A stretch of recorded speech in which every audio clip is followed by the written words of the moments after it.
You know, I think LGD, they absolutely destroyed. The 2 games LGD won were like complete wipeouts. Like just outdrafts, outplays. OG never had any kind of way into any of the games. And then the game OG won, it was like a very scrappy, long, took them, like they had the last pick Husker we were talking about before, against Ame Spectre, who rushed some Spirit Vessel. And even still, the game dragged to like 40-ish minutes, and LGD looked like they were very, like, despite I feel like what was a big draft disadvantage, LGD made it very competitive. Something OG couldn't do in either of the other 2 games. So I feel like LGD just completely outclassed them and were by far the better team, even though it was a 2-1. I think the scoreline's a bit misleading. There is like a different aspect, though. I don't want to like touch too much on Seb because he gets a lot of the spotlight. Okay, I was about to bring this up too. He is a different player, yeah. So LGD played with their full roster in Riyadh, and they went up against OG's full roster, or the roster that OG played with during DPC tours. Now, though, they're facing off, and OG does have Seb as a stand-in, so there is a slight difference. I don't know how that's going to affect them playstyle-wise or hero pool-wise. How do you feel that that impact of Seb is going to be up against LGD specifically?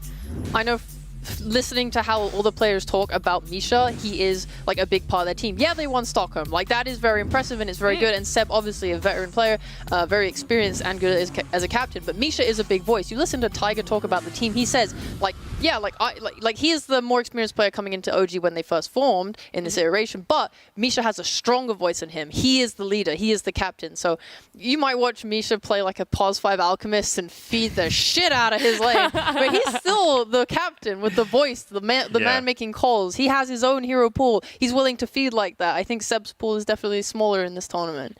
Well, then let's stop talking about Seb. Let's stop talking about that stand-in. Instead, let's have a look at the carries. I want to see these 2 carries from each team, from the side of LGD and OG, how they compare to each other, right? Because during 2 or 3, both of them played 14 different heroes. It was a lot of different heroes. And so we can see here on this graphic, average kills, average GPM, average last hits.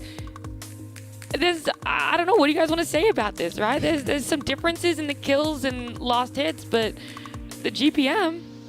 I mean, this tells an easy story, right? Like, Yuragi just goes way more for like team fights. And yeah, Ame's an absolute beast. You listen to anyone talk about this guy, it's like, the main thing is his ability to farm, his consistency in farming. Nothing to say complimented him so highly. I mean, everyone does, but they say the reason why he is so consistently at a top level and is one of the best carries in the world is his familiarity with his heroes that allows him to always just be so farmed. He knows his farming patterns. He's so familiar with his heroes. He knows everything, like, and that just makes him so good. Well, these are the different carry heroes we have seen Ame and Yuragi playing. Are you looking forward to seeing any of these specific ones you see on the list? Would you like to see these ones pulled out in this matchup today? I think it's stuff I just hope we don't see as much.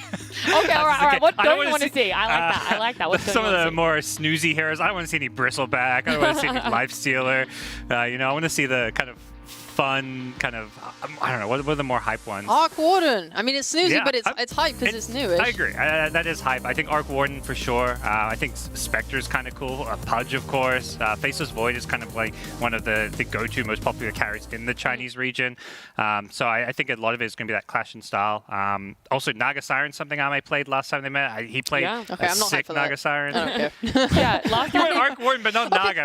Okay, hear me out though. I can compare these 2 players, right? So the Arc Warden, he doesn't do the build like we saw in the C region. Raven played it and tried to do the old build with the boost of travel. No, this isn't what Yuragi does. He does that. He goes Treads, he goes a Midas, and he builds Gleipnir, and he does the Octarine and the magic build. So he like goes super for it with all the magic damage, and that's really fun. I think that's cool. Like the Treads, it means he's not just split pushing all game. He is trying to get involved and play with his team. I know yesterday you were very hyped when we saw Aster pull out the Spectre. You were a big fan of the Chinese Spectre, right? Last time these 2 teams played off, though, LGD pulled out the Spectre. Ame lost on it. That was the game he got cheesed. He got cheesed by a Huskar. What can you do? Yeah. All right. So I guess what I was going to say, I was going to ask, do you want them to bring the Spectre back? Do you think they're going to be more prepared for it in this matchup against OG if they do bring it out? It just depends what Amar is playing, because Spectre's only a safe lane hero, so you can't really play Spectre into a lot of his heroes like Viper, Slardar, like Timbersaw. These are all pretty rough matchups for Spectre. So I think Spectre's, it really just comes down to what that lane matchup is. And typically OG are going to pick Amar's hero early in the draft. So there's at least room for some, and I think that's why the carry pool is so big for both these players, is because you get to see what your lane's going to be, and then you get to like say, okay, what's best here. You actually mentioned a hero and a player, Amar, his Slaughter. Yesterday, it looked fantastic. He played it in the game against Liquid. It was the second fastest game we had yesterday. It ended in 22.5 minutes, and it just steamrolled. It looked great. It was also conjoined with BZM's Batrider, the most amount of kills that we had yesterday on that Batrider. So these guys looked great. Do you think there is going to be I guess pressure put on to ban the Slaughter to make sure that OG don't get their hands on it? No way. Not Slaughter. I think it's the other hero. I mean, most teams are looking at like when last team these two teams met, it was they would ban Viper plus Timber, except when OG had first pick, then they'd ban the Razor, I think it was. So because LGD will first pick the Razor. So those are like the three, OG heroes that always get contested for first pick.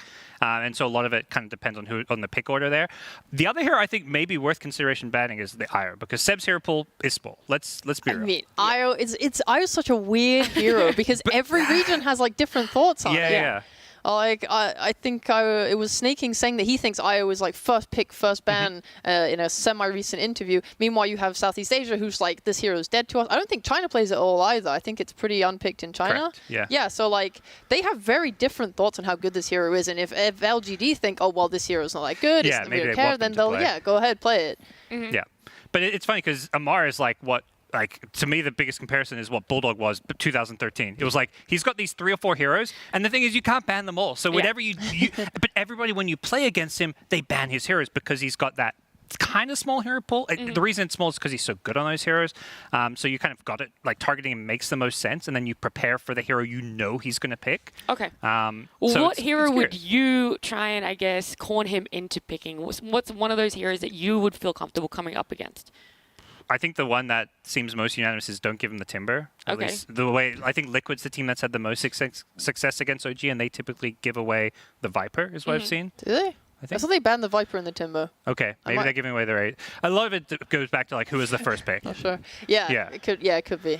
Those two definitely I see get banned a lot though.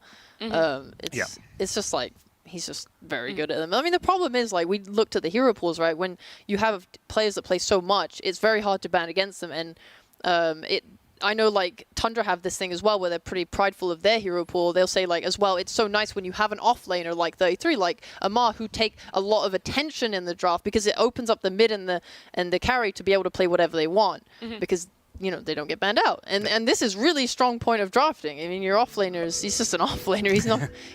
All right, quickly, while the timer is going down for LGD, I knew they weren't going to get Razor. We knew that was probably going to be first phase banned. Surprisingly, they banned it themselves, obviously, because of that first pick, whatnot. What are they going to pick up here? I took too long to ask my question. They're going to pick up Tusk in Nature's Prophet. Wow, you guys are so good.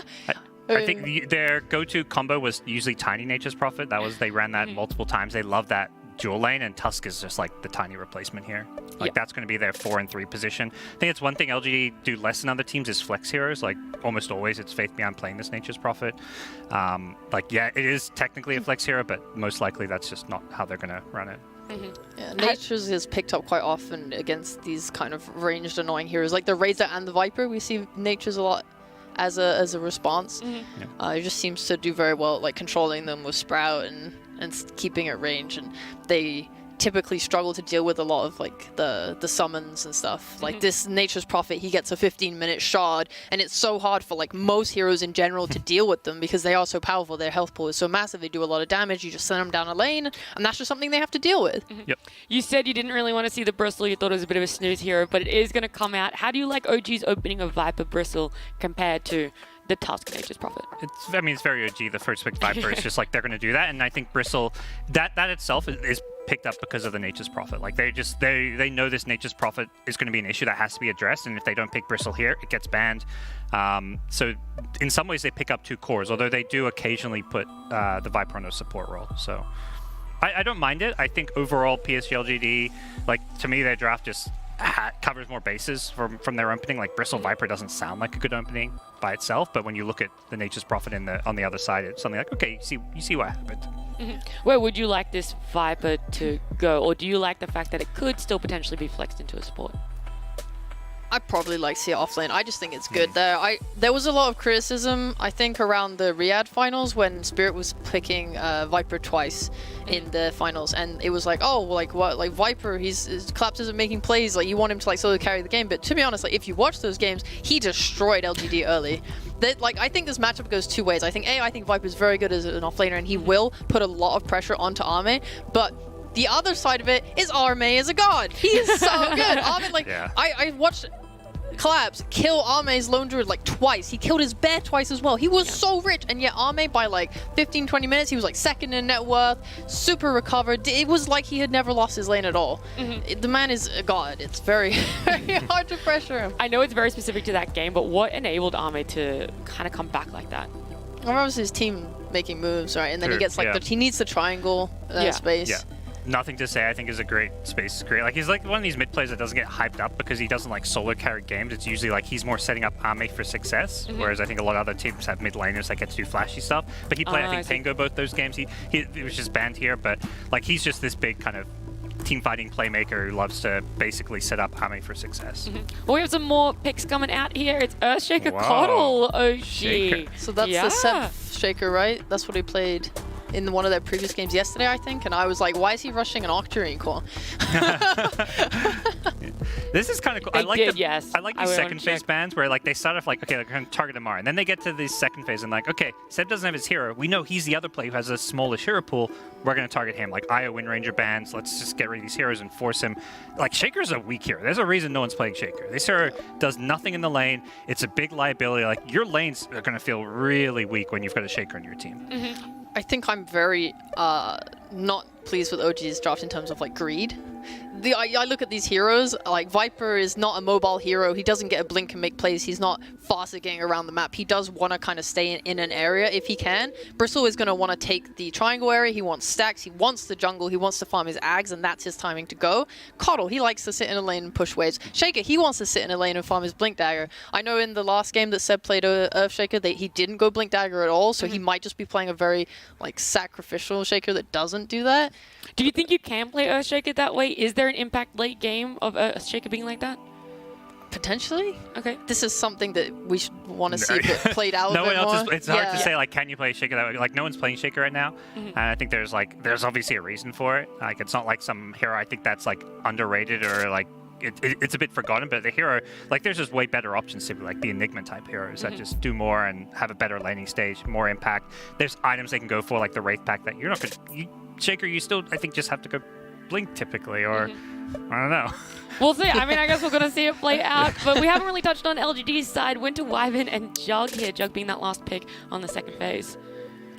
Jug's a weird hero. He's like this combination of physical and magical damage, because if you get the Maelstrom, the Shard and stuff, your spin is doing like quite a lot. You do a lot of AoE damage by like Omni Slashing and having all those procs go off, which is very nice. He obviously provides healing. Like between that and the Wyvern, they might be able to go group up and push some objectives. If this Earthshaker is super poor, he's not going to have Blink and they won't be able to contest it. You want a way to sustain yourself when taking objectives, because Coddle's going to be like spamming you out. Viper's going to be trying to spam you out. Right now, OG have very good tower defense. Okay. What do you feel is going to be missing then on the side of LGD? Or even OG? Either or. I guess LGD is last pick, so we'll start with OG.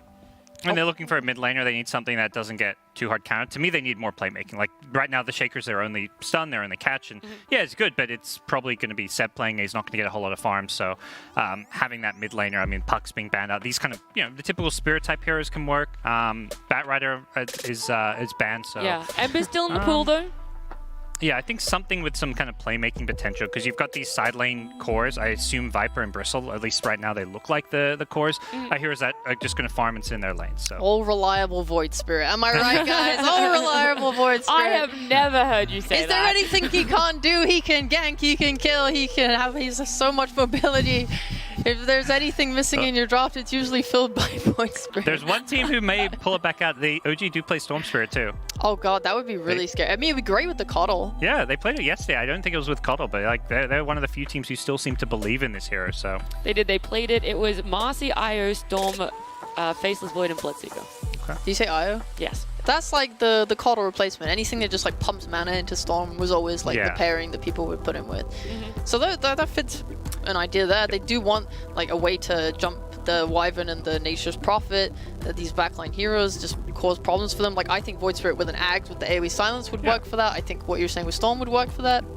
And there's no catch really for LGD's side, because I was about to say, it's almost like both teams, right now their drafts are kind of slightly lacking the same thing, if that's something they're going to really prioritize. So. Well, it was actually a Night Stalker last ban. Are you expecting that one? What do you think the reason behind taking that hero out of the pool is? It's just that backline.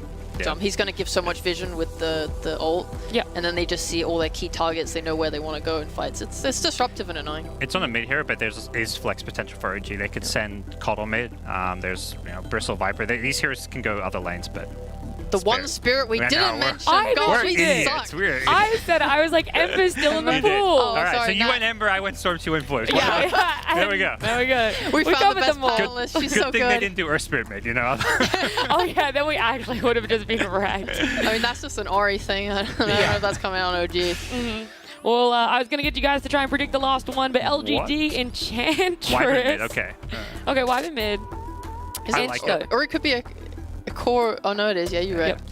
Ench, last pick. How are we feeling about the round out of LGD's draft? I just want to run Strong over lanes. this lane. Game. I think I playing Viper into Ench lanes, honestly, I think is miserable. Like, it's like the dream 5 position against Viper, and I think this is looking really rough for Amar. Particularly. Like, I think Army just like has the dream game here. I think Amar really needs to win his lane, and then BZM and Tiger need to link up with the Ember and Coddle, and they just need to make plays and kill people, because if they don't hold LGD's momentum, I think they'll just get run over. Alrighty, well, it is our first series, game 1 of the day. We're going to jump into it with Lacoste and Gareth. Thank you so much. Right, here we are, LGD with some serious laning power here, Lacoste. OG, do they have what it takes to get to their item timings? Looking at this Viper pick, Coddle, Bristleback, Shaker, it's very greedy from OG. They will need time. There's going to be a lot of stacking. Looking at how they can invade jungle, maybe they can try to steal like big camp, but they can't kill the Ancient. So that means that Bristleback is going to be able to take the Ancient stacks.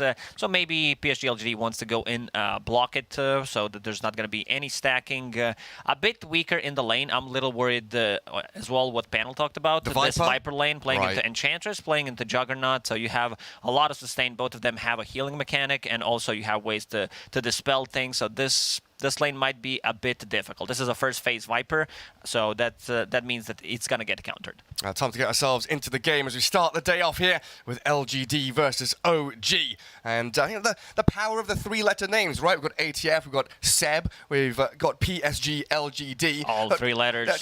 Who else is there out there? Who else is there? FBZ, BSJ, Zai. There's way too many. Did you say BSJ? Yeah, there's way too many good players with 3 letters, man. I wish I had it. And into the game we go. It's not too late to rename, Lacoste. Nah, I can't do it. Just change your name to LCS or something. LST. That sounds miserable, Gary. Smoke from PSG LGD. We have Tusk starting with the Boots of Speed on Jin Q. One of the better Tusk players out there. Him and Kret definitely 2 names that pop up every single time the hero is picked. They know how to utilize it. A little, I'd say, weak in the lane, because the hero does consume a lot of mana. You need constant clarities, mangoes running, but this also means that they're going to be pulling the wave. Their level 1 is really strong. With Blade Fury, you have nothing to say on Wyvern, Arctic Burn, and speaking of counters for Bristleback, in this game, there are many. You do have Tag Team. Once that's maxed out, you just don't feel the tankiness of the Bristleback, and also percentage-based damage from Arctic Burn. That's always going to be something that Bristle needs to care about. Absolutely does. The battle begins. Yuragi going to wander himself up towards the top rune spot where Faith Biant is already there, taking the bounty rune under the nose of BZM's Ember Spirit. And Ember, a hero that we've talked about a lot over the past couple of months. I know the topic came up in Riyadh where he was like 1-5, 1-6, was doing very poorly. But at this event, I believe he's 3-1, and his KDA is one of the highest so far, like 13.5. So looking like a hot pick potentially. One of the heroes that teams always go for Ember Spirit whenever you feel like, oh, there's not enough lockdown, which they don't have. You don't care too much about rotation from the Tusk. Like Nature's Prophet, I want to see what the item build on Fate Beyond's going to be. I wouldn't mind seeing Orchid this time around to have some extra lockdown for Ember Spirit, because they are a bit limited in that department. That'd be good, yeah. So when it's a good Ember game, you It's feel a good comfortable. Ember game, yeah. Well, so far, 4-1 for the Wyvern, 2-0 Ember Spirit. Nothing to say, coming out on top early days. And here's what you were talking about, right? Jinq not only dragging the creep wave, but also blocking the big camps. camp. Yeah. If he wanted to be even more efficient, he could have killed the courier. Maybe stacked one extra camp, I don't know. So many things on this checklist to do. Just kidding. Down bottom, the Wise Enchantress getting fissured out. Arme already spending the spin. So far, it doesn't look too bad for this Viper Earthshaker. They've done a lot of damage to the Jug and the Enchantress. They did pull the lane back with Fisher, so they had lane very close to their tower at the start, having extra armor, extra regeneration. It's a lot of pressure. And spin, a pretty long cooldown level 1. We need Arme to get to level 3 to really feel super safe in this lane.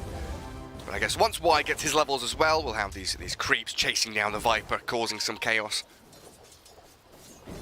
It looks like BZM more than recovering.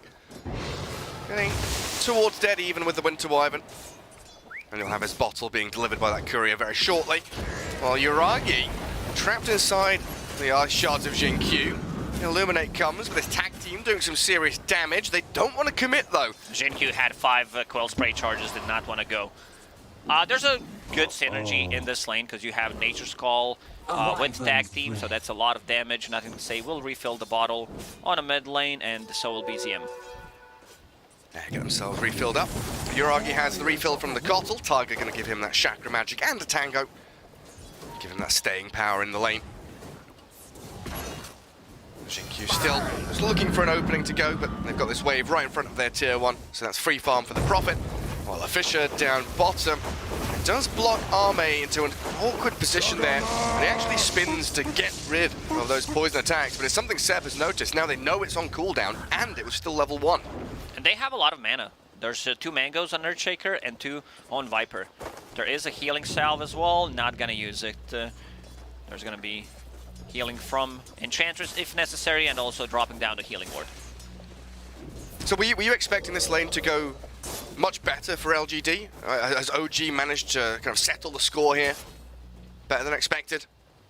I mean, this is why they picked it. They picked Enchantress, but there is still a sentry, so the big camp is blocked.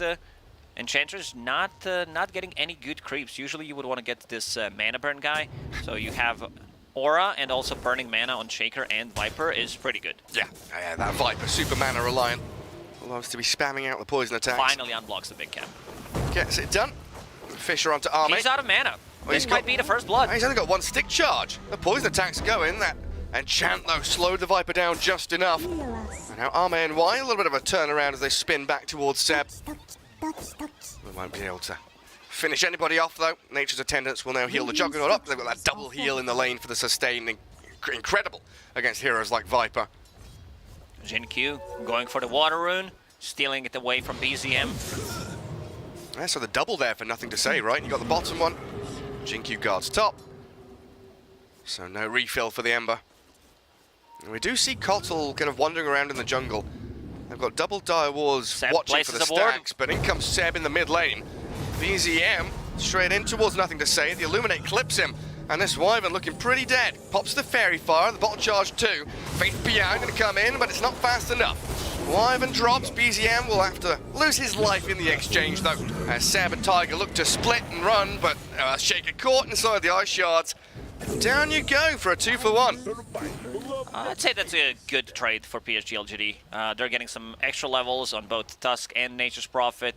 Wyvern did managed to drive them closer to them, so in the end, a good trade. I'm not sure if Wyvern will be aware of the Observer Ward that was placed on the mid lane on the high ground, so potentially they could try to go in and kill him one more time before level 6, because Ember will hit a little faster level 6 than Wyvern. Yeah, halfway through 5. Looks like those Dire Wards have all gone now around that top jungle area. They have the double vision that has now dissipated. Now we're looking for anyone that was contesting stacks or roaming around as the Tusk does love to do. Jinq and Faith Bian though now with a pretty nice wave coming forward. Counterpult held at the large camp. So next wave coming in, they could maybe think about the push. We'll see what Yuragi and Tiger do to stop that. As the Bristleback very good at clearing out these stacks on his lonesome. Taiga making some big stacks near the outpost. He's going to stack 3 camps at the same time. That's efficiency. They also have an observer ward place, so they're going to see if someone's coming. They can block. One of the supports probably going to block the entrance when Bristleback is going to be farming that. Diving Amar, Faith Bian brings the +1. Bonus hero in here to get the kill on the Viper. Earthshake, why gets the tower aggro off himself. So now a push in from LGD onto this bottom tier 1 tower. And Earthshake, not the best hero to really defend, especially once he's already spent his Fissure. This Catapult's going to do some serious damage. I need BZM to arrive. Just with his body, he'll zone them out. Quick little sleight of fist there, and LGD respecting the fact that OG could bring numbers. Straight back up to top for Faith Bian. And I like the itemization on Faith Bian this time around. I mentioned the Orchid, but he's going for a different route, something that's gonna give them even more answers to Bristleback. Like, you become tanky, you always have global presence, so you're gonna be in those kills, collecting Urn of Shadow charges, and later on Spirit Vessel as well. Yuragi. He's got Vanguard his Vanguard done. And even more stacks in the jungle. This is gonna be very juicy for Bristleback. So we assume LGD know about this, right? Yeah, most definitely. They're pinging it out. Yeah, they've got the high ground ward, so they see the stacks. Jinkyu is there with his body, seeing everything too. Do they bring 5 heroes to contest this? Because we can only assume that OG will do that as well. They were thinking about it. They've definitely got the options, you know, Jug Spin, Splinter Blast. They've got ways of clearing it. It's nothing to say. Splinter? Is that a straight up solo kill? Oh, what a sick move. I guess BZM underestimated the damage Well, coming I out did. from Wyvern. The Ember Illusion, you know, helping out as well. Hitting into the Ember Spirit himself. Well, nothing to say after that. That first death, making up for it. And it looks like LGD not really in position to contest the stacks as Yuragi takes them. Instead, playing into the dire triangle, finding Sep, clearing through the Earthshaker, but the trade-off here with Amar arriving. Will find the Tusk kill, and now BZM wants to get involved. Faith Bian, Remnant to the TP on pond. him. Wyvern comes in from the left-hand side. Faith Bian trying to throw out his ulti to kill off Amar. Sprouts the Viper, still alive, but the Flame Guard will burn him through. Tiger runs it back in a 2 for 2. If Nature Prophet had TP ready, he could have potentially got out, because there is not a single point in Searing Chains at the moment on Ember. A lot of stacks. Look at the net worth on that Bristleback, but nothing to say. He's keeping it close. This is going to be extremely good timing on Witchblade. Yeah, we had like quadruple large and medium camp stacks there, and Bristleback barely 300 net worth ahead of the Wyvern. Does still have a couple of medium camps to clear through though, as it looks like Tiger just continually building these stacks up for his squad mates. And there's another one, the Warpine Raiders. LGD, 3 heroes down in their bottom jungle. They all farming together, holding hands. Arme gets the solo lane to get himself that experience he needs. Jinkyu with Y and nothing to say. I want to kill Amar again. It has been a tactic utilized by a lot of teams. Focus ATF. Remove him from the game. Even Omni Slash. Tilt the Viper out of the match. And Yuragi, well, he will come in to look for Jinkyu, but some good eye shots there. Now a Fissure blocking him between them. Traps the poor Tusk. Yeah, this global presence, and yeah, Viper was off to a really good start in terms of CS. He had like 15, 20 denies, completely dominated the Jug lane, and now Jug is ahead of him. This is why whenever we mention Vipers, we say, you know, win the lane, lose the game. The age-old saying that. Is it Faith Bian just going to pop trees out and try and kill this tower? He doesn't have his urn yet because his courier got killed previously with the urn on it. Yeah, he's looking for that tier 1 while mid lane being pressured by nothing to say. BZM, ATF available. Coming straight towards him. Oh, the heal from the Ench. Yeah, that's enough. Keeps him alive. Very, very speedy Wyvern. Dipping back and forth. And while all this is happening, what you just said, Faith Bian managing to kill the tier 1 tower on the bottom. Not usually the tower that falls, but still opens up the map, opens up the entrance to the enemy triangle. So far, a dead even game. OG you gotta feel pretty good as OG, right? They're getting towards their item timings, and maybe here a chance on Arme, but he'll have spin in a second. Just kill the healing ward on the way out. Yeah, do you reckon OG are comfortable getting Bristleback super tanky? They've got Ember Spirit doing decently as well. They are looking for that Aghanim Scepter timing, pretty similar to what Team Liquid did to them yesterday in game number 1. Because like once you play against Bristleback a couple of games, you also know how to play against it and how to play with it. JNQ ready to go. Straight on to Seb. Shaker, fissured, and sharded out. Hellbear smashes there. Give him a couple of punches from the Tusk. Does get off his wand. A little bit of healing to Seb, but not allowing him to use Echo Slam. Yesterday in game against Liquid, I don't think we saw a single Echo Slam from Seb. He also didn't go for a Blink Dagger. I guess that's why. If you don't plan to use Echo Slam, you don't even need a Blink Dagger. He went for Shard, wanted to get Octarine Core later on, but the game kind of ended before that. Actually, he was playing the outskirts of the fight constantly, wasn't he? Just sitting in the shadows. Yeah, the problem with the Blink, problem with the Earthshaker is you need 2-3 minutes of free farming, and right now it becomes very difficult for you to get that. Takes far too long. BZM down to half HP. Radiant's bottom tower is under attack.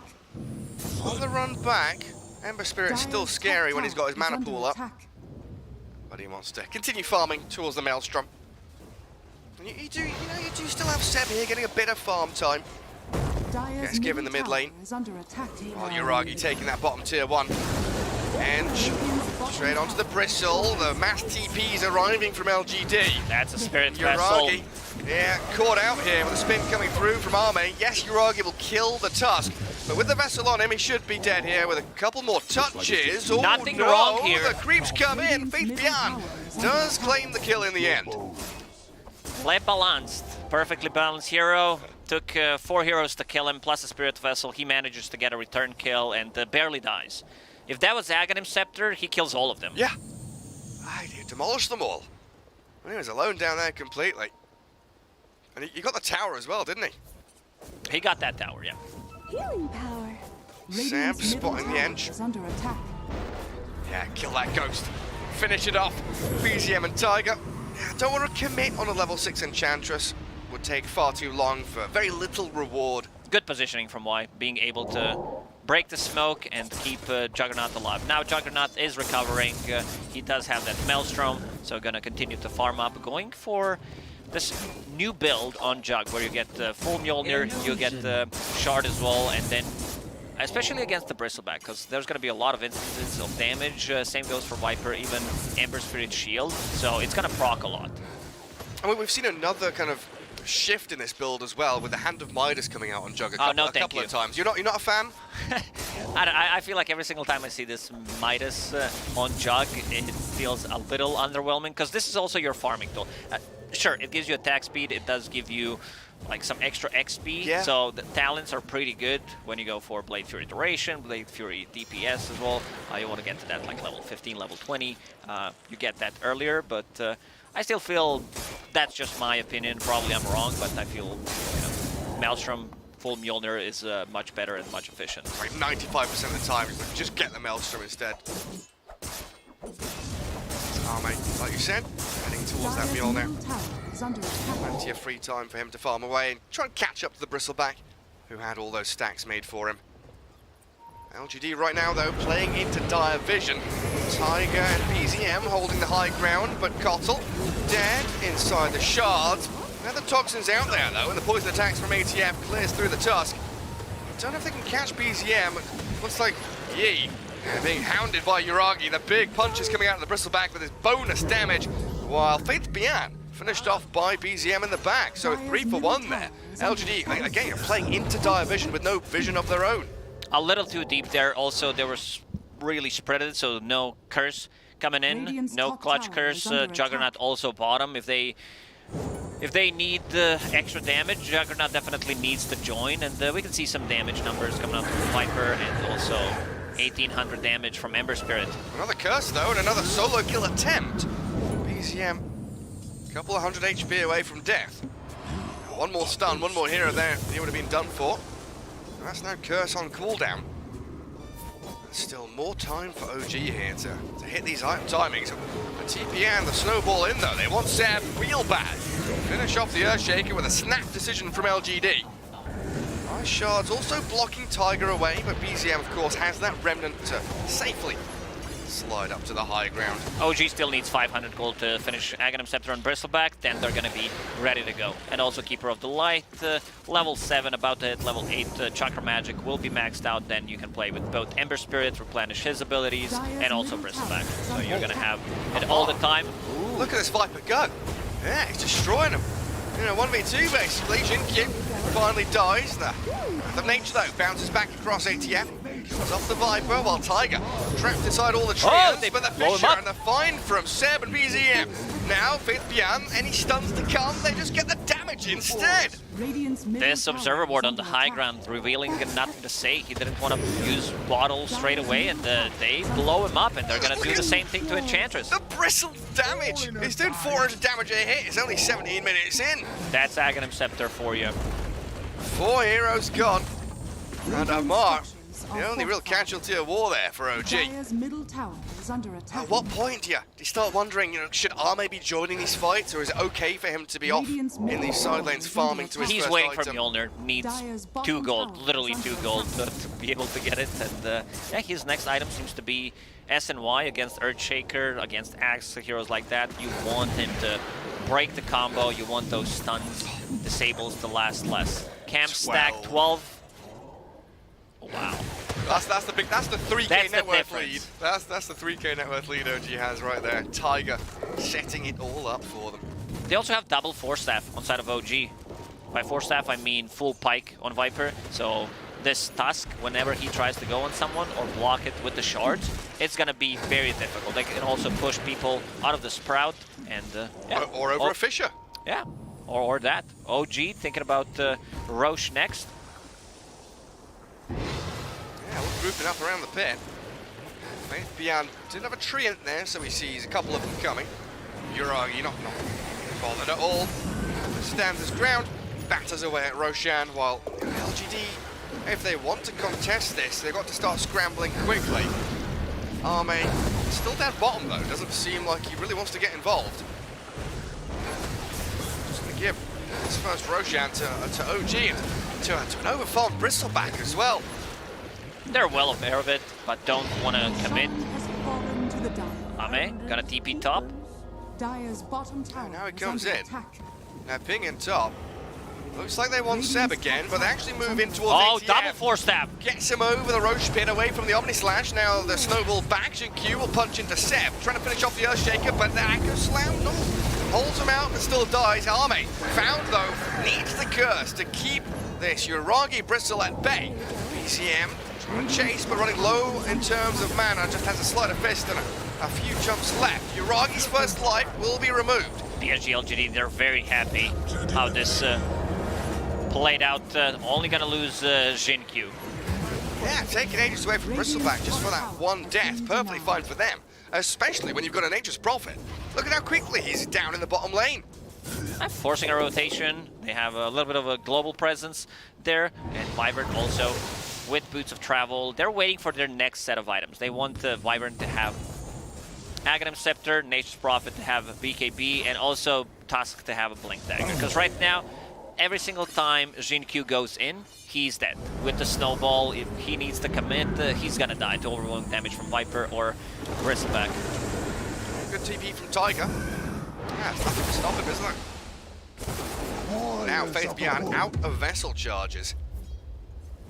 It's a little bit sad, a bit spooky against the Bristleback as well. That's one of your primary tools to deal with him. So they'll need to get some kills in the vicinity of Faith Beyond to get those charges Radiant's back up. bottom tower is under attack. And Almar attacks pretty quickly, hey? Throwing out these poisons Double Raid Band, full Pike. with a Vamp Race as well, yeah.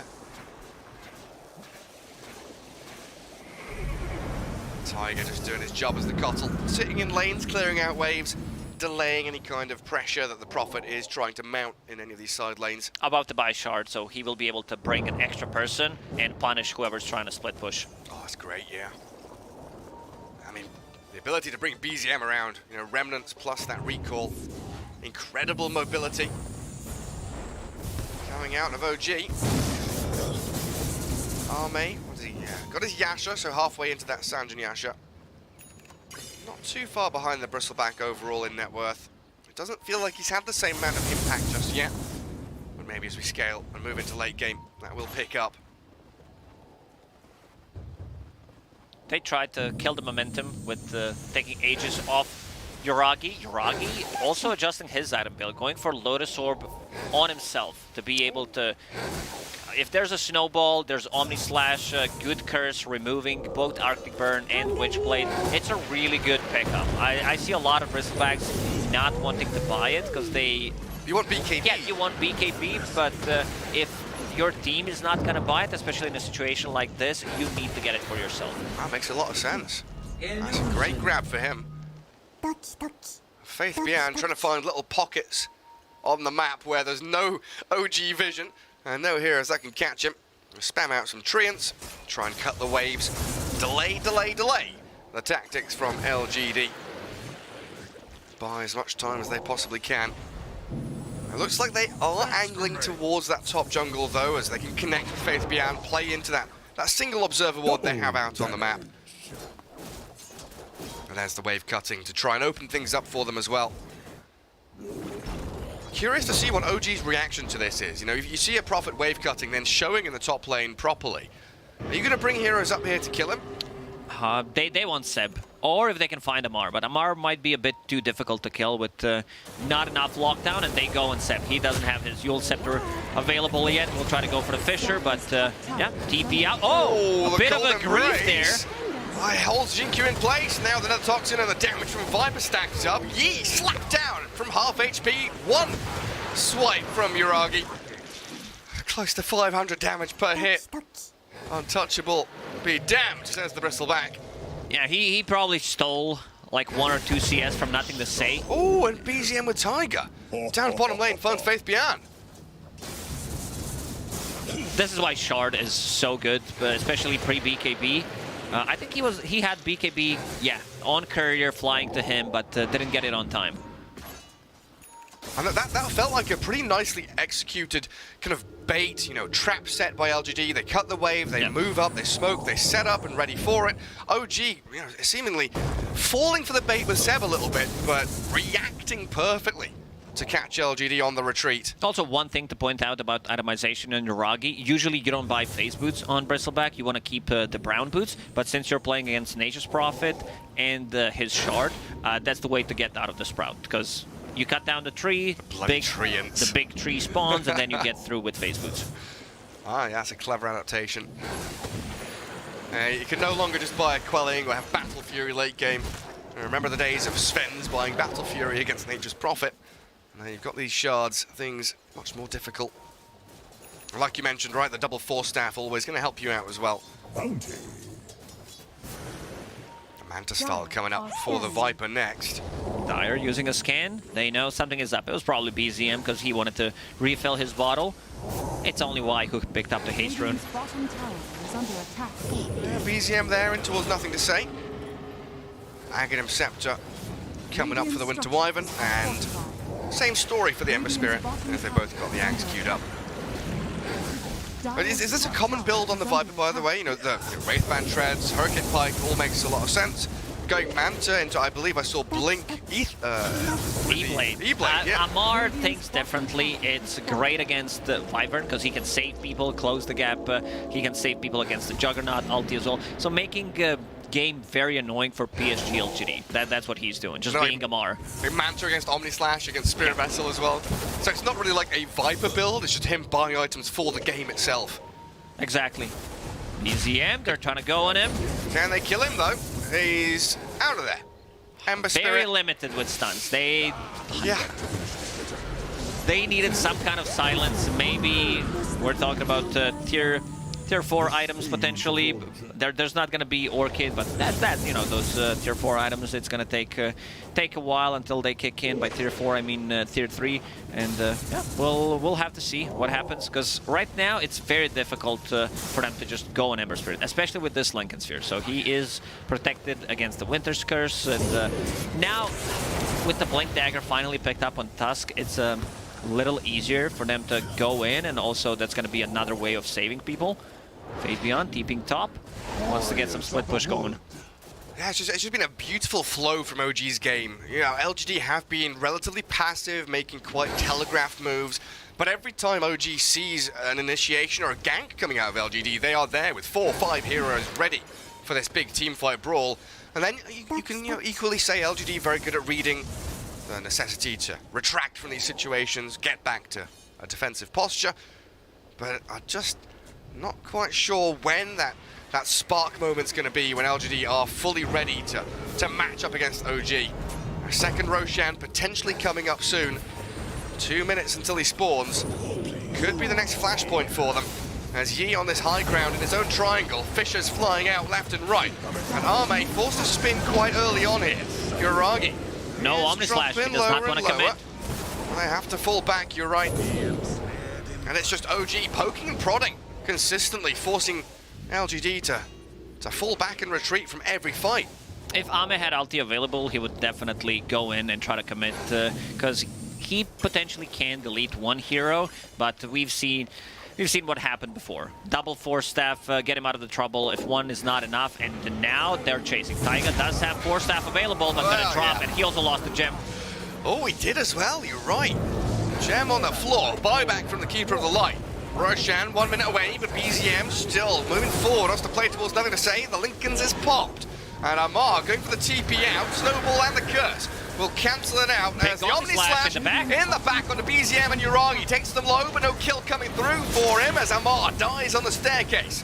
LGD hold this triangle, and Seb, the next casualty here, will get the Echo Slam out, but still dies for his trouble. Faithbeyond coming out with a double kill, and 40 seconds until Roshan respawns. Unlucky for LGD. Not ideal for them, but a great way to approach the fight. They isolate, first they proc the Lincolns on Ember Spirit with the enchant, and why he's not afraid. He's in the front lines, being able to tank, soak up all that damage. Is like, yep, just go on me. I want to bait some spells, potentially, like get the Lotus Orb out, but yeah, just way they're spread around, and in the end the Echo lands, but everyone else is way too far away. Seb trying to farm up his Blink Dagger, does have a Philly Stone, so that's going to help out quite a lot. Oh yeah. Yule's into Blink. Get himself some good items going for himself. He's the most farm support in the game, and with a Kotl on your team, that's honestly quite surprising. Usually the Keeper of the Light is the one that transfers into the position of 3, basically, but he's the hard 5 here as Taiga. When Seb is playing for OG with the new squad, Taiga is kind of playing 5. Kneels before his liege. Yuragi unable to defend his top tower. Faithbeyond will take it down with his Treants. And Roshan scouted now by both teams. Alpha Wolf and the Earthshaker pop their heads around the corner. There's also a new set of items for PSG LGD in the next minute or two. We're talking about Scotty on Juggernaut, and also Nature's Prophet with the full AC. So that's going to tank up the whole squad against the Bristleback, against the minus armor. Inside the pit they go. And LGD have all their tier 3 neutrals as well, while OG only has 1 of them. Not farming out the neutral camps, instead trying to chip away at Roshan. First hit bash, and Missile Blade there. Good damage onto Arme, needs the healing ulti ward. for 2 seconds. Backup comes in the form of Yi's Enchantress as well, so plenty of heals for Arme. Fabian instantly goes to the top lane, trying to get some farm up. Has enough to buy full AC. Let's see if he commits. Well, he's pushing, going for it. Pushing bot with Treants, pushing top with Hero, gets his AC, he's all over the place. This percentage-based damage, like Bristleback's never gonna feel too comfortable coming into a fight. Everspirit is it. BZM straight in. Fisher comes with a snowball save, buys time for LGD to maybe turn the fight around, but the 2 supports now on the low ground. Pummeled down by Amar and BZM. Double buyback. In comes the Ember again with the DD rune going. They're focusing, nothing to say. They're splitting, trying to get away from this Winner's Curse potential, and they get the kill as well. A double for the Vipers. Arme does pick up BZM. Spinning back to high ground, Fisher. and the Curse arriving onto Taiga. The buyback from nothing to say gets them 1 bonus kill. Controlling Roshan, and this is a zone around it. Amar jumped and punched by Jinkyu. Snowball forward. What can Yuragi do? Lotus Orb in on him, but Arme is clearing up in the back lines. He's spun towards victory. No buybacks coming out from them. No buyback on Ember Spirit. PSG LGD, they're heavily committing. They want to secure this Roshan. They understand how important it is playing against the Bristleback. So only one who bought back on their side is Seb, and maybe Taiga bought back as well. Taiga did 3 minutes ago, yeah. So this is a free Roshan. A lot of commitment. They will give this Aegis to Wyvern because Ahmed doesn't feel like he's going to die. So far, he didn't die a single time. And there's also a shard, so that's going to be picked up by Wyvern as well. Oh, that's a great shard upgrade. Splinter Blast coming out. All those cold embraces. Yeah, another very split fight, but the fact that LG basically just hold their high ground, have that terrain advantage, and a triple buyback, you know, definitely helped out too. Nothing to say, got heavily focused here by Amar. He used all of his mana with Fisher, also forcing a buyback. Nothing to say, we'll buy back and get a kill on Viper, but it's a lot of commitment, and one of the reasons why he is going for BKB, because that corrosive skin causing him a lot of issues. And compounding the problems for OG. Yeah, look at this. Two dragons fighting against each other. Then Tusk comes in and ruins the duel. Not a 1v1 anymore. And yeah, compounding the issues for OG was the fact that, like we said prior to that fight, Faith Bian had pushed out both of the side lanes, so they're able to get themselves out on the map incredibly quickly. Sprout leashes talent now up That's for him. That's a big one. That's a huge against the Ember Spirit. And finally, some tier 3 items from OG coming out of those neutral camps. Anything particularly good? Spider legs against the Prophet, always very nice to see. Earthshaker also does have a Psychic Headband for quite some time, and finally has a Blink Dagger, so we might see a better Echo, a better opener. There's also a lot of stuff on the ground, like you can just cancel the Blink Dagger with one Mjolnir proc. It does have a Blink Dagger. Oh, he does, yeah. I mean, that Blink Echo, potentially, the tool they need against Arme, right? Pre-spin, they get the Blink Echo, chain stun onto him. But they don't have that many tools to keep the disables going before he can get Omni Slash out. There's Earthshaker plus the Bristle's Abyssal Blade, really, as the primary ways. Yeah, it's called a Bristle Blade. A Bristle Blade. I should have seen that one. I should have seen that one coming, honestly. Oh, jeez. And now Nature's Prophet going for a little bit of a scale. Getting that Rod of Atos to be able to control Ember Spirit, who's not having a BKB. This Lincoln Sphere is not going to protect you against everything, so he might still swap things around. If he wins a fight, he's definitely not going to go for it. Why? In trouble. And straight in, jump from BZM, spin out from Arme, and the Healing Ward, plus Nature's Attendance. We've seen this from laning stage all the way through to now 33 minutes in, giving such a beautiful amount of basically burst heal at this point. But BZM and Yuragi, they really won this Yi Enchantress, so they've got the Cold Embrace now adding to their heal. Spin out from Arme, we'll find Tiger on the right side, and BZM, and he's dropping pretty low, might have to skip away from this fight. Still wants the Enchantress, while Yuragi BKB'd and run himself back with the spider legs. Ahmed's ready to jump in with a Blink Dagger. Well, they could curse him maybe here if they pop the Lincolns. BZM out, the rest of them TP as well. That's Sprout. Ahmed was ready to go in on Bristleback because he knew Lotus Orb was still on cooldown. Blocked off Ahmed, he couldn't pass through, and Bristleback lives in the end. OG losing momentum. They were 10k gold ahead, and with the Bristleback lineup, having all these counters for him. We're talking about Arctic Burn, percentage-based damage, tag team is maxed out for a long time ago. Nature's Prophet does have a Spirit Vessel, and the Juggernaut, he can man-fight him now. Yeah, tons of damage with the Skadi as well. Reducing that heal, slowing him, kiting him. The shift in win probability there we just saw. Very big for LGD as that net worth gap decreases further and further. It feels quite similar to what we saw from Aster yesterday as well, you know, against these earlier timing-based drafts and strategies coming out of some of the European teams. Now, a couple of these Chinese teams, Aster and LGD, very good at understanding that if they delay the game just, 10 minutes. And they know exactly how to delay the game. They went in, took the first Aegis where you want to take out all the tier 2 towers with the Bristleback lineup, potentially go for the high ground if you find an opening, but they didn't. They took that Aegis immediately, only losing Jin Q, and then game kind of shifted towards PSG LGD. Even though it says 1k gold lead for OG, game's getting more and more difficult. Yeah, absolutely is.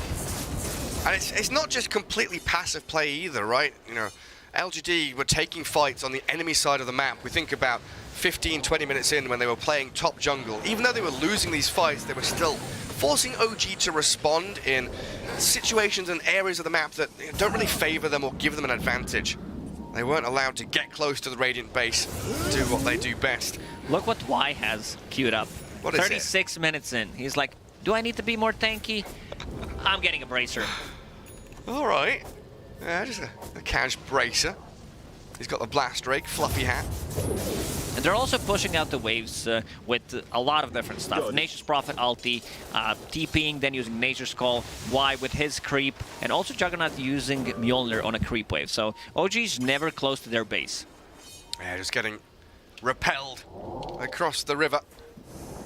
I will smoke us 4 though. I want to make a meal out of this. Get a proper team fight going. And taking control of that Radiant Triangle, incredibly important for this Dire squad to access these tier 2s, access the enemy base, get some good vision down. Down on Nature's Prophet, that means you don't care about Lincoln's on Ember Spirit, and he changed his mind. He understands after seeing that Road of Atos that he will need to be able to protect himself. Very close. He needs another creep wave to buy that BKB. He's got a couple up top to clear out. There's the BKB done. But LGD once more straight up into top jungle, forcing a fight in OG's territory. BKB forced from the bristleback. And LGD, they go in, they poke, they come back out. Now they can think about round 2 if they spot someone out. Baiting a BKB from bristleback, that's big. Faith Beyond, well, he was thinking about TPing forward there. Saw on the mini-map. Yeah, killing the courier. Deep in value. Kill the courier, die. Yeah, just go in. Get the job done. Don't care about the consequences. Juggernaut hit level 25, something that we didn't mention. One of the best talents and the most fun one. Plus 475 HP. Very cool. It's like the Spectre talents, isn't it? Like plus 5% dispersion, plus 500 HP. That's a cool talent. Yeah, but this is just like straight. This is 25. It's straight up raw HP. Here's your health, buddy.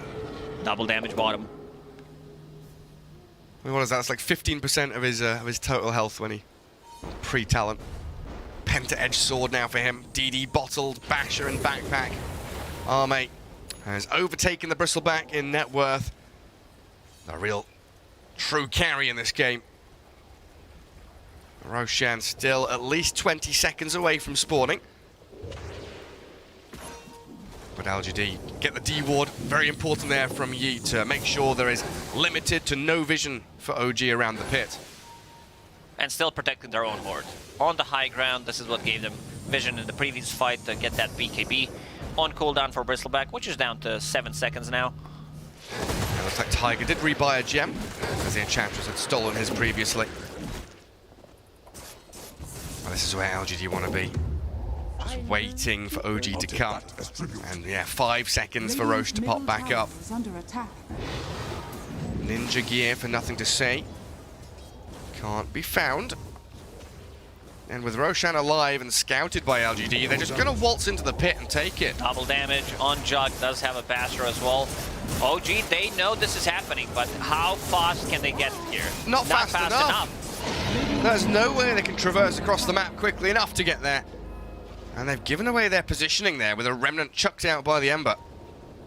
They do get a bit of vision out on the map. Aghanim Scepter now also done on Juggernaut, so having that Swift Slash, or mini slash that I like to call it.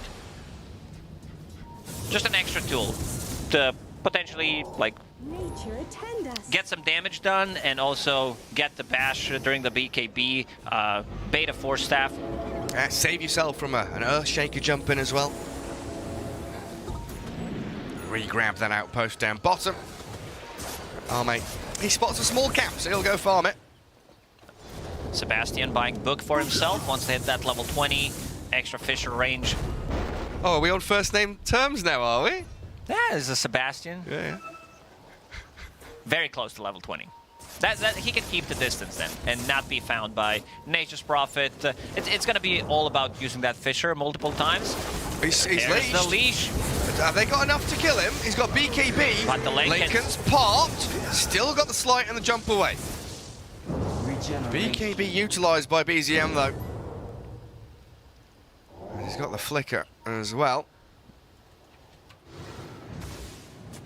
But in comes the catapult wave with Arme. They're under dire vision, but we'll see what Seb can do here. He does have the ability to jump in and go, just launches a Fisher at them, while Amar focuses in towards the Enchantress for a little bit. Efficient push. One Fisher, one blast from Keeper of the Light. Whole wave pretty much gone on bottom lane.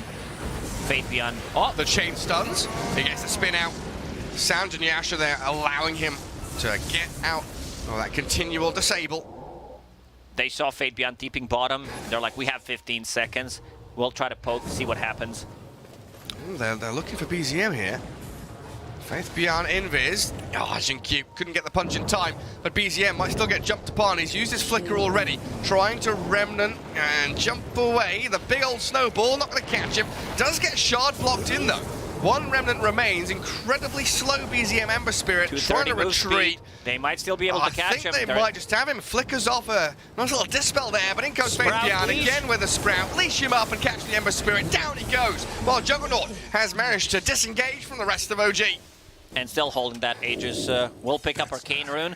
Ame, he wants to jump in. They chased him down for a very long time, forcing him to use all Remnants. Does have buyback if necessary. Still, 2 minutes left on Aegis.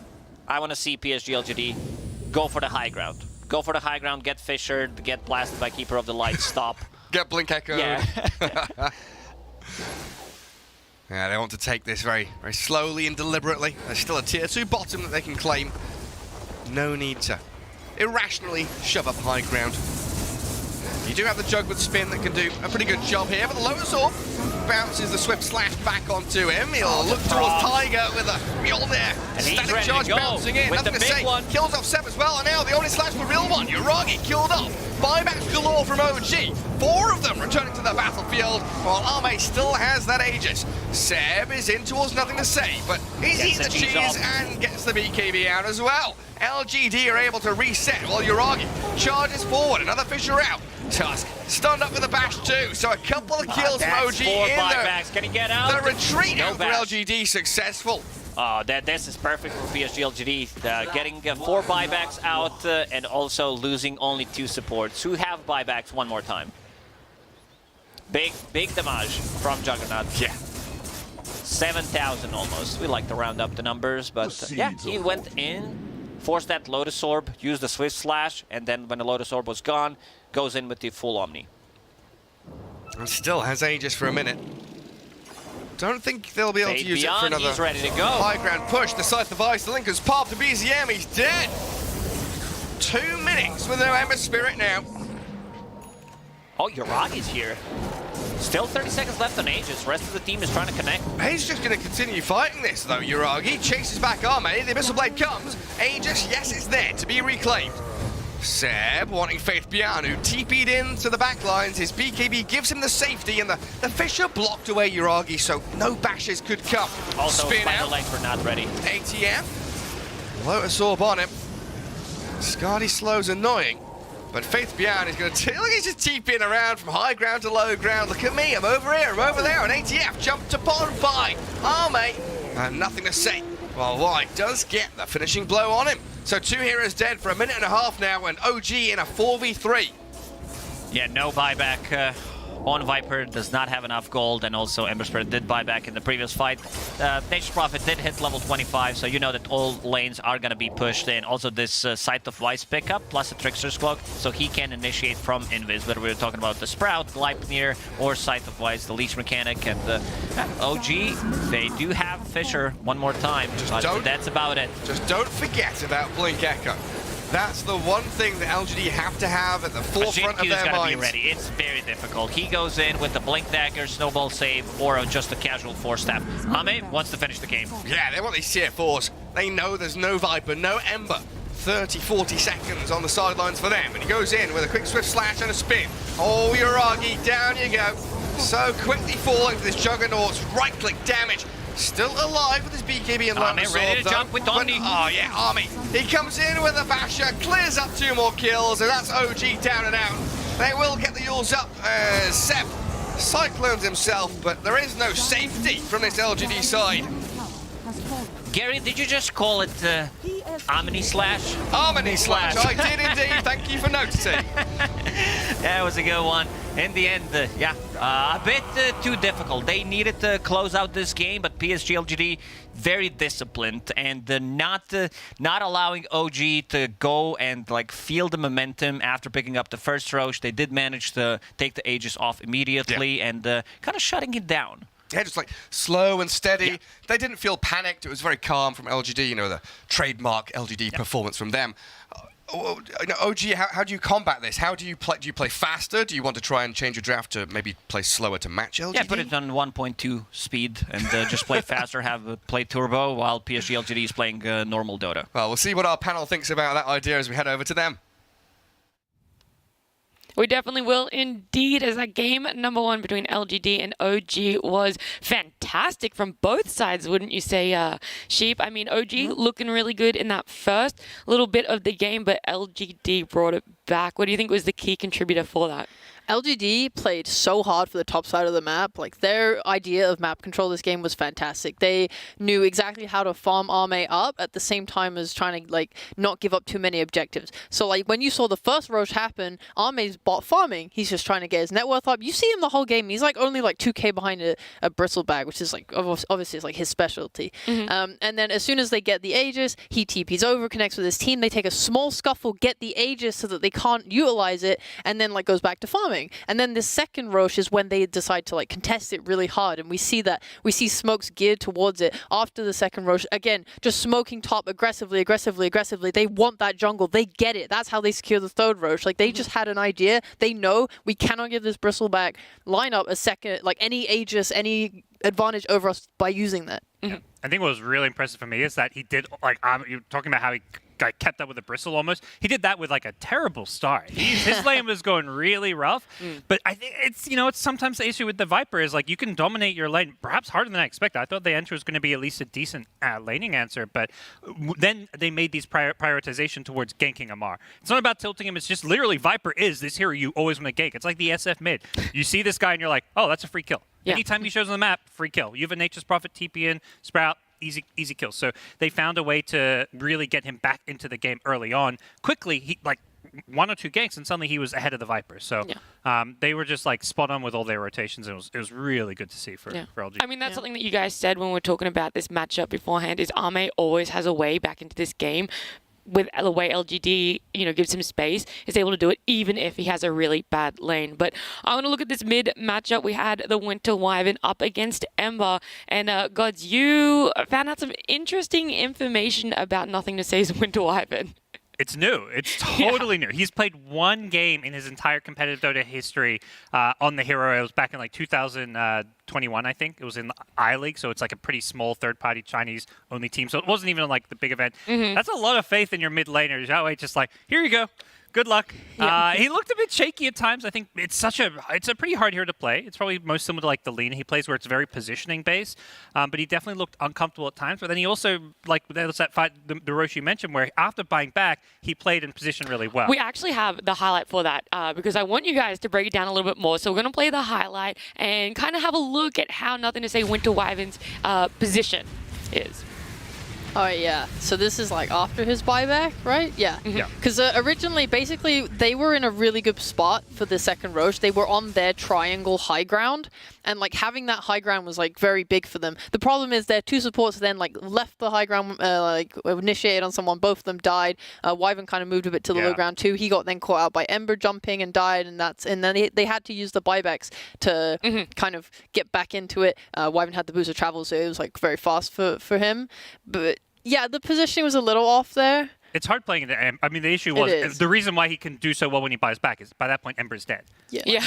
The fight goes horribly because Ember is the one who gets the jump on them, and suddenly it's like, okay, you're kind of out of position. He's trying to get a curse off. He can't find one.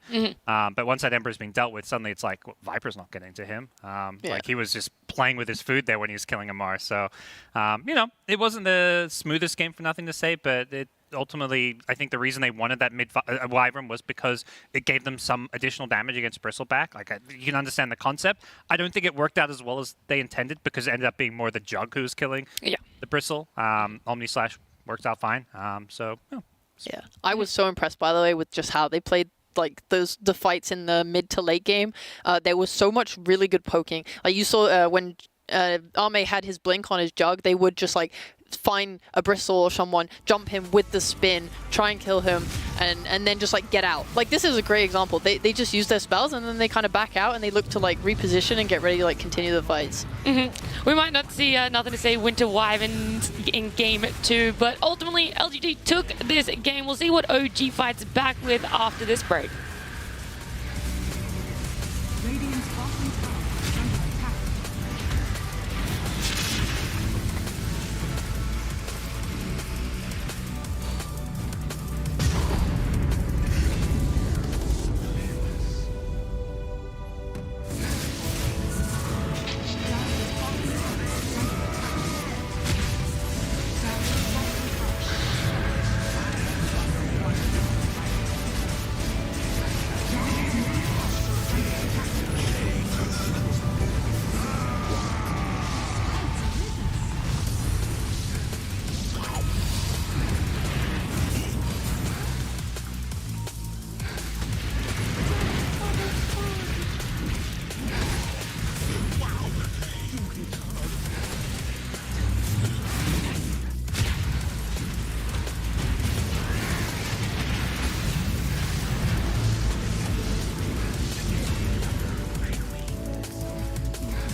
Dire's middle tower is under attack.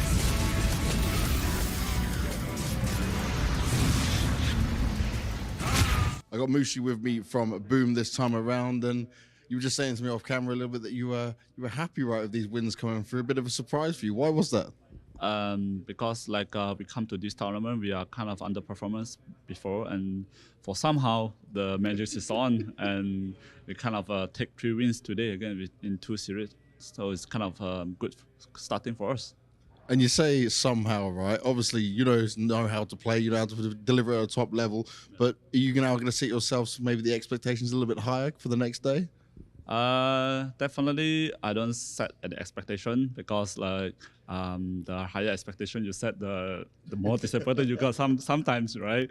So I think it's just normal. Just put the normal mentality. Just enjoy the game. That's the best thing. And what are you going to do now? You're to the end of this opening day, right? You said you're happy with what you've done. What's the next thing? Is it go to prep? You're going to take some relaxed time? How do you get ready for tomorrow? I think you still need to prepare a lot because we have a lot more to play. So the preparation is good. Yeah. What is the main thing that you noticed today that you think you want to make big improvements on for tomorrow? At first, we're gonna figure out some of our plays, some of our game. We can can we improve better for tomorrow's, and also we will watching our opponent for tomorrow. We're gonna prepare some strategy against them. Oh, look, he's got a smile on his face already, so I'm guessing you've already got something figured out for that. We'll have to see how it goes down. But Mauricio, thank you very much for your time, man. Good luck. Thank you.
I think if you take what pros have said, like 9, about the ability for supports to move, then he fits the idea, like as a POS 4. If your POS 4 can leave your off lane and go mid, and you can get a kill there, that's great. But the problem is a lot of mids have a lot of mobility nowadays. Earthshaker's just not that strong of a laner. He struggles because he needs a lot of levels and farm. He's not... I just don't think he fits into this meta very well. I think the best thing that he does as a hero is tank. We saw in that last game, the two supports would find Seb. He's a POS 5. He takes forever to kill. They weren't even able to do it by themselves. It required Faith Beyond's Nature's Prophet to TP in and assist them. So he does waste time in that respect, and I did like seeing that from them. I think OG had more problems than a Shaker, though. Okay. How do you feel about the Earthshaker gods, or just OG issues right now? I think the hero is pretty trash. Until my tried. MLP's not here. Yeah, I think the hero's pretty trash. Here's the thing: normal 4 position hero, like you got most heroes have 3 spells and an ultimate. Shaker has 1 spell. Okay. Like you got Fissure. And do you have any other real spells in a typical Shaker game? You're not getting value out of many of your other spells. At least not until you get a Blink Dagger or a Shard.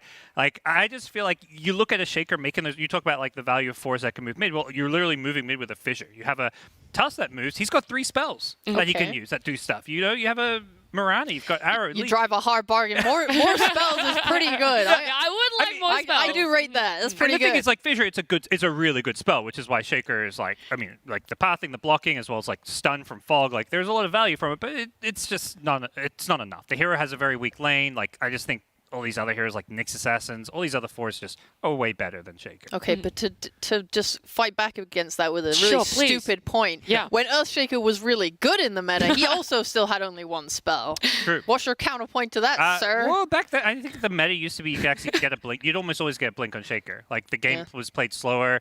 The Shakers would always get the breathing room to farm a blink, and then suddenly you're a blink Echo Slam, man. He's right. He's too smart. Yeah, I've been he outplayed. countered your stupid point so perfectly. Okay, it was what can you amazing. do? I'm done. Well, Don't worry. The one time. we realize we don't like the Earthshaker. Let's quickly have a chat about just OG, some of the issues they had when it came to the gameplay, right? They were doing really well early game.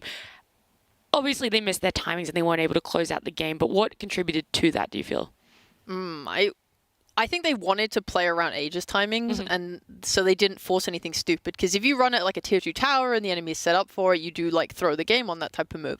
So we talked before in the last panel, yeah, they go to Roche, they take the first Roche, but then when they try and take an engagement after that, feeling strong, they actually manage to kind of poke and take their Aegis in exchange for only a Tusk's life, which is terrible. So they're like, okay, we'll wait for second Roche. And they are in that Roche as soon as it respawns ready, but LGD are farmed at that point because that's what Armai does. He has farm, so they're able to contest, they're able to take that fight, and they kind of lose off the back of that. And when they aren't able to get the second Roche, that's when they kind of like fall apart. They don't make aggressive moves. If you watch them that game, it felt like they were playing on their side of the map a lot. It never felt like they were playing for objectives the same way that LGD was. There were smokes that were made, but they usually resulted in like skirmishes that never went either team's way. Do you think that is a result of the heroes drafted? Or do you really do think that they had the ability to be enabled that way and they just couldn't do it against LGD? Maybe there could have been more creativity to try and take objectives, like outside of Aegis. For me, it's a bit of both, though, because like you look at some of the heroes that have like Viper Bristles, your side lane core is not very mobile, no catch, Shaker support. We talked already about the issues with Shaker. Like those 3 heroes, I'm just like, yeah, that's not really who's making. Like Ember, sure, great. That's the idea. That's why they last pick Ember, to plug that gap that was like glaringly missing, but it just wasn't enough. Right, but like just quickly, because I know the draft started. I was going to say, we are moving through this draft real quick. Very last point. Yeah, sure. They did have like, the Bristle was very strong. He went the Lotus Orb, and I thought that after that they would kind of force the issue, because he got a lot of armor from the Lotus. It protects him against like the Omni Slash if he gets initiated on, and you could go like Shard on Viper, and that allows you to take towers because it lets you use the Viper spit on the tower and take them that way. So I don't know, I thought maybe they could have tried something like that, but maybe they were just playing too careful for their own good. So well, hopefully hopefully we see a little bit of a different OG, and we already are, because this draft, their opening is the Marcy Puck. They get their hands on the Puck. They have moved it up to a first phase priority, right? Because Puck got banned last game, but it was one of the last bans LGD had for it. LGD? OG. Either way, it was banned in the last phase. Now OG are able to pick it up, and they put it in first phase priority. Who had first pick? Let me just check. Razor. LGD. Okay, cool, yeah. So Void Spirit is a hero that a lot of teams tend to I love how I mentioned favor. Marcy Puck, and you're like, I'm okay, sorry. this Razor No, I'm boy. saying it in joking. response to the Puck. In response to the Example, so I think And that won them the game? Yeah. It's Oh definitely my god, that's so BM. We're going to show you how to win the Shaker. I'm taking the Shaker. Oh, man. This is ultimate now, though. We're going to see if this Earthshake is going to stay at a 0% win rate. I hope OG winner. I'm going to look really dumb.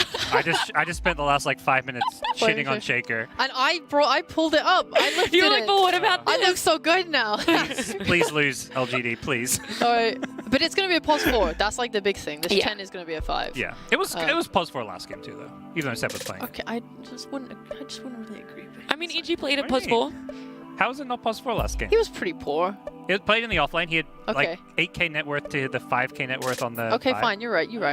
I'm sorry. I'm sorry, gods. I'm sorry. I'm just feeling aggressive since you guys ganged up on me. Well, we didn't gang up on you. It was just me. I'm sorry. Please. No, it's okay. Forgive me. Sorry, let me move on. All right, so I was thinking about OG's first 3 heroes, and I do think they're like really, really strong, because right now you have 2 heroes that are very good at catch in the Puck and Marcy, and then you have an IO that can bring another hero in. So if anywhere you are on the map, if you're able to find someone, you can collapse on that very quickly, and I think that's really great. Not only that, but you do have like all these buffs with the IO overload charge, whatever, and the Marcy's like rebound and sidekick and all this stuff.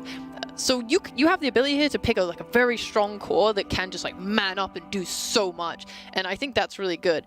I like LGD's response though, because if you do get caught by this combo, you now can nullify the damage with the Chen heal, and that's going to be really good. Also, I think, is it Chen Ags that applies a strong dispel on his ult? Because late game shenanigans, that could be extremely powerful. It just snap the coil and then all are healed. It's like it didn't even happen. Yeah. All right. The Husk is coming out earlier. That's the big They boy. realize it's probably going to be banned next. Do you feel that OG is going for a different tempo, a different playstyle now, seeing these 4 heroes compared to game 1? It feels like they already, I think, fixed some of the playstyle. The Puck Marcy, to me, was their way to kind of address what happened in game 1, where it's like, we need more playmaking, we need ways to set the tempo ourselves. And then, they pick cores around it that are going to be, problematic. Like Husker has these great Roche timings, it's just a lane dominator, it's like the kind of fits the MR, like semi-carry from the offlane. And it's a hero that, you kind of have to address in some ways. Like, I don't really feel like PSG LGD have the damage or tools to kill a Husker right now. Yeah. So. Like last game, what I really liked about the response to Earthshaker was they picked heroes that can fight early, and they did do that on LGD. They ran a lot at OG pre, like their Ember Maelstrom and their Bristle Ags.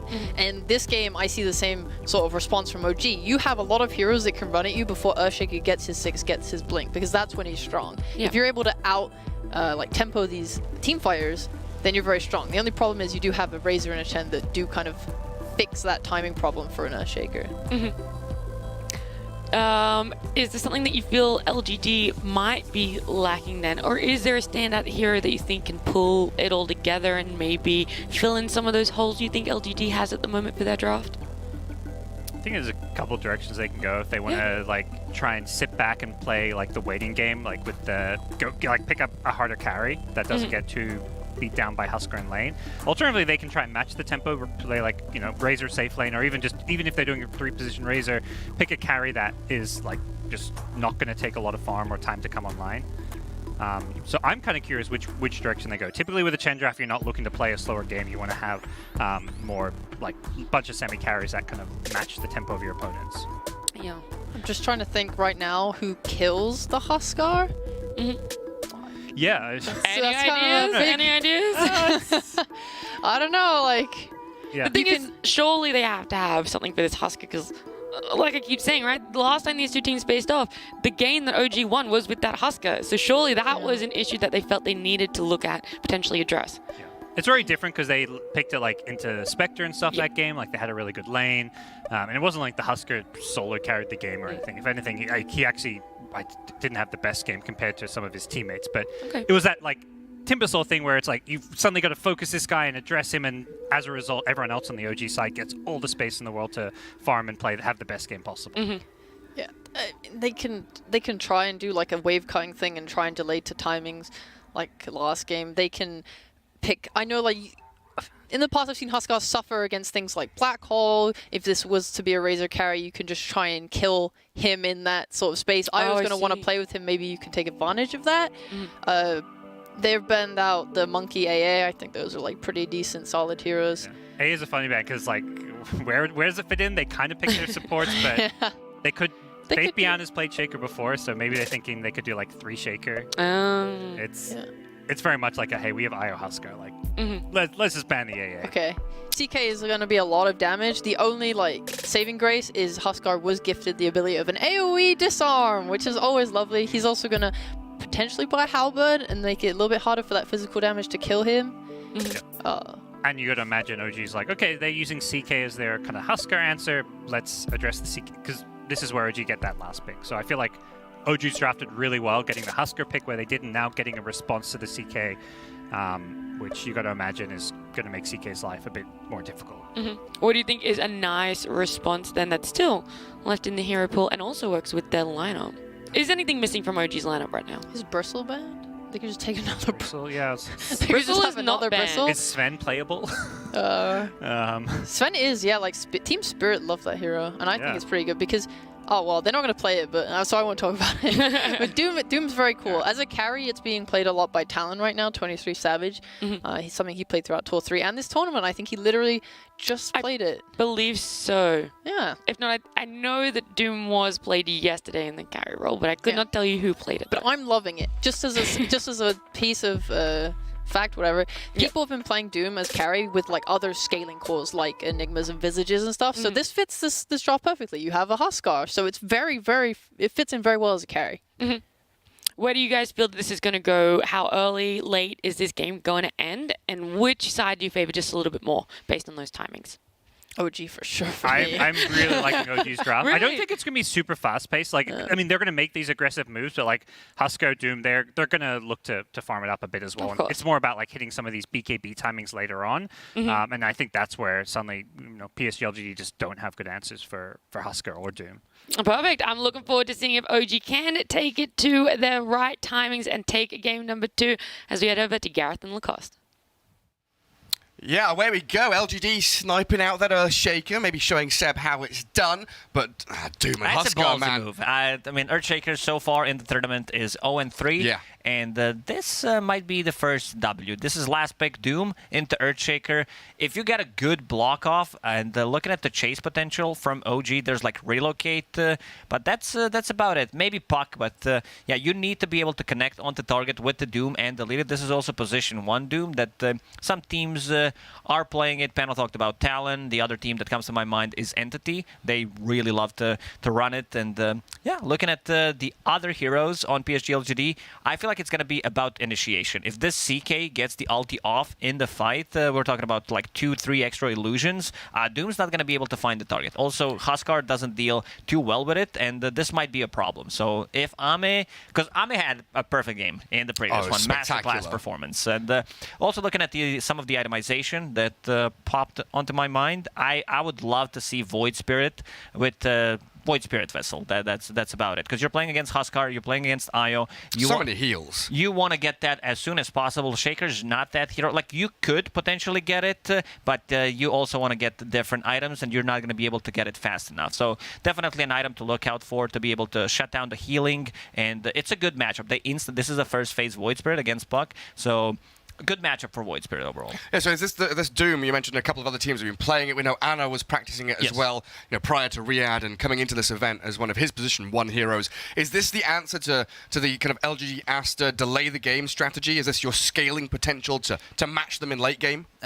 Doom in the late game is pretty insane. We're talking about Hand of Midas, then getting Devour, that extra goal kicking in, Shiva's Guard Refresher, Blink BKB. This is where hero becomes super obnoxious. And the Huskar also in the late game, like this hero scales super well, so does Puck, so I'm not too worried about OG. I also want to see how Marcy is going to skill the abilities and also what the item build's gonna be, because I have seen, I've talked to Seb during Riyadh Masters about it, and kind of have the same thinking where if you go and get just like Dispose and what's the other ability called? Rebound. That's a good job, Gary. You're on point. That's why I have you here. You're using like half of your hero, pretty much. Your ulti is for the dispel. You're not dealing damage. I like the style that Jin Q plays. Like phase BKB? Phase BKB, Blink Dagger, or phase, just the Blink Dagger, because you can get in and then get out. If you go with just Ether Lens, you go in and you're dead. Also, your scaling is not as good. You're like a weaker Tiny at that point, right? Yeah, if you pretty much. The Blink Ether Lens build, you just initiation, that's your job done. Casters, I think we're ready to start the game, please. And I'm going to clap, and we're going to start the game. Away we go. Game 2. LGD already 1 game to the good, up against OG. Yeah. The reason why we didn't start is we needed to finish a couple of points, and all 10 players and the production waited until we were done. Well, when Lacoste talks, you listen. That's the rule number 1 of Dota 2 major events. As we get ourselves towards these bounty runes. Tiger Amar up towards top. Jinkyu and Faith Bian lurking in the shadows. PSG LGD stole their heroes. This is Razor, classic Amar hero, and also OG tried to play Earthshaker twice so far in this major. Oh, this is going to get dewarded Faith Bian, getting some extra gold. Never mind, it's Jinkyu getting extra gold. Oh, it was a sentry, wasn't it? It was his sentry, yes. And he's bringing another one. Ooh. Go hunt down the vision of OG. And maybe they've got a good idea of that mid lane ward that is pretty shallow near the tier 1. Well, down towards bot, nothing to say, gets out his Resonant Pulse. Arme here as well. As Faith Bian, nothing to say, do get a couple of the bounty runes.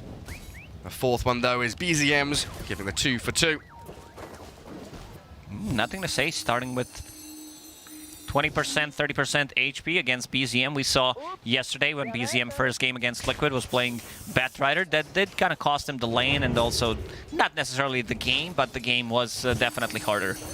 And we see Ramses also coming out from... not sure who... How do you know who used the spray? I don't know. Is the purple outline... No, it can't be. It's nothing to say he's teal. I don't know. The direction, maybe? Oh yeah, Ramses is attacking Radiant Tower, so that's BZM. He's pushing forward for it. Static link up top. Jinkyu with a Fisher there as well. Amar trying to get around the side while Tiger's Courier should be finished off here by the Earthshaker. Did deliver in that extra bit of regen and a couple of sentries. Making an adjustment. They want to have Huskar against Razor, where he can still deal damage with his Burning Spears and also having Inner Fire, so having that disarm works really well. They can also reposition him once Marcy gets level 2. But still, I'm favoring the lane for LGD. I think Razor is one of the heroes that can man up, and also having a Fisher to block him off, and yeah, this is potentially a first blood lane that I'm looking at. Yeah, it definitely could be. And it's just kidding. It's not. now our observers are going to be looking at the top lane a little bit more. I'm going to give Scriff the shakes.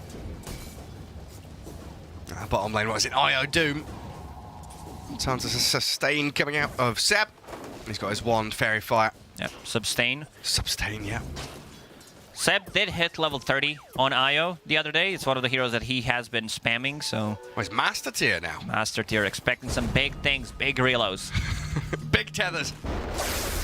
There's a link up top again. But you see there, Marcy with the maneuverability just to jump over the Fisher, get away.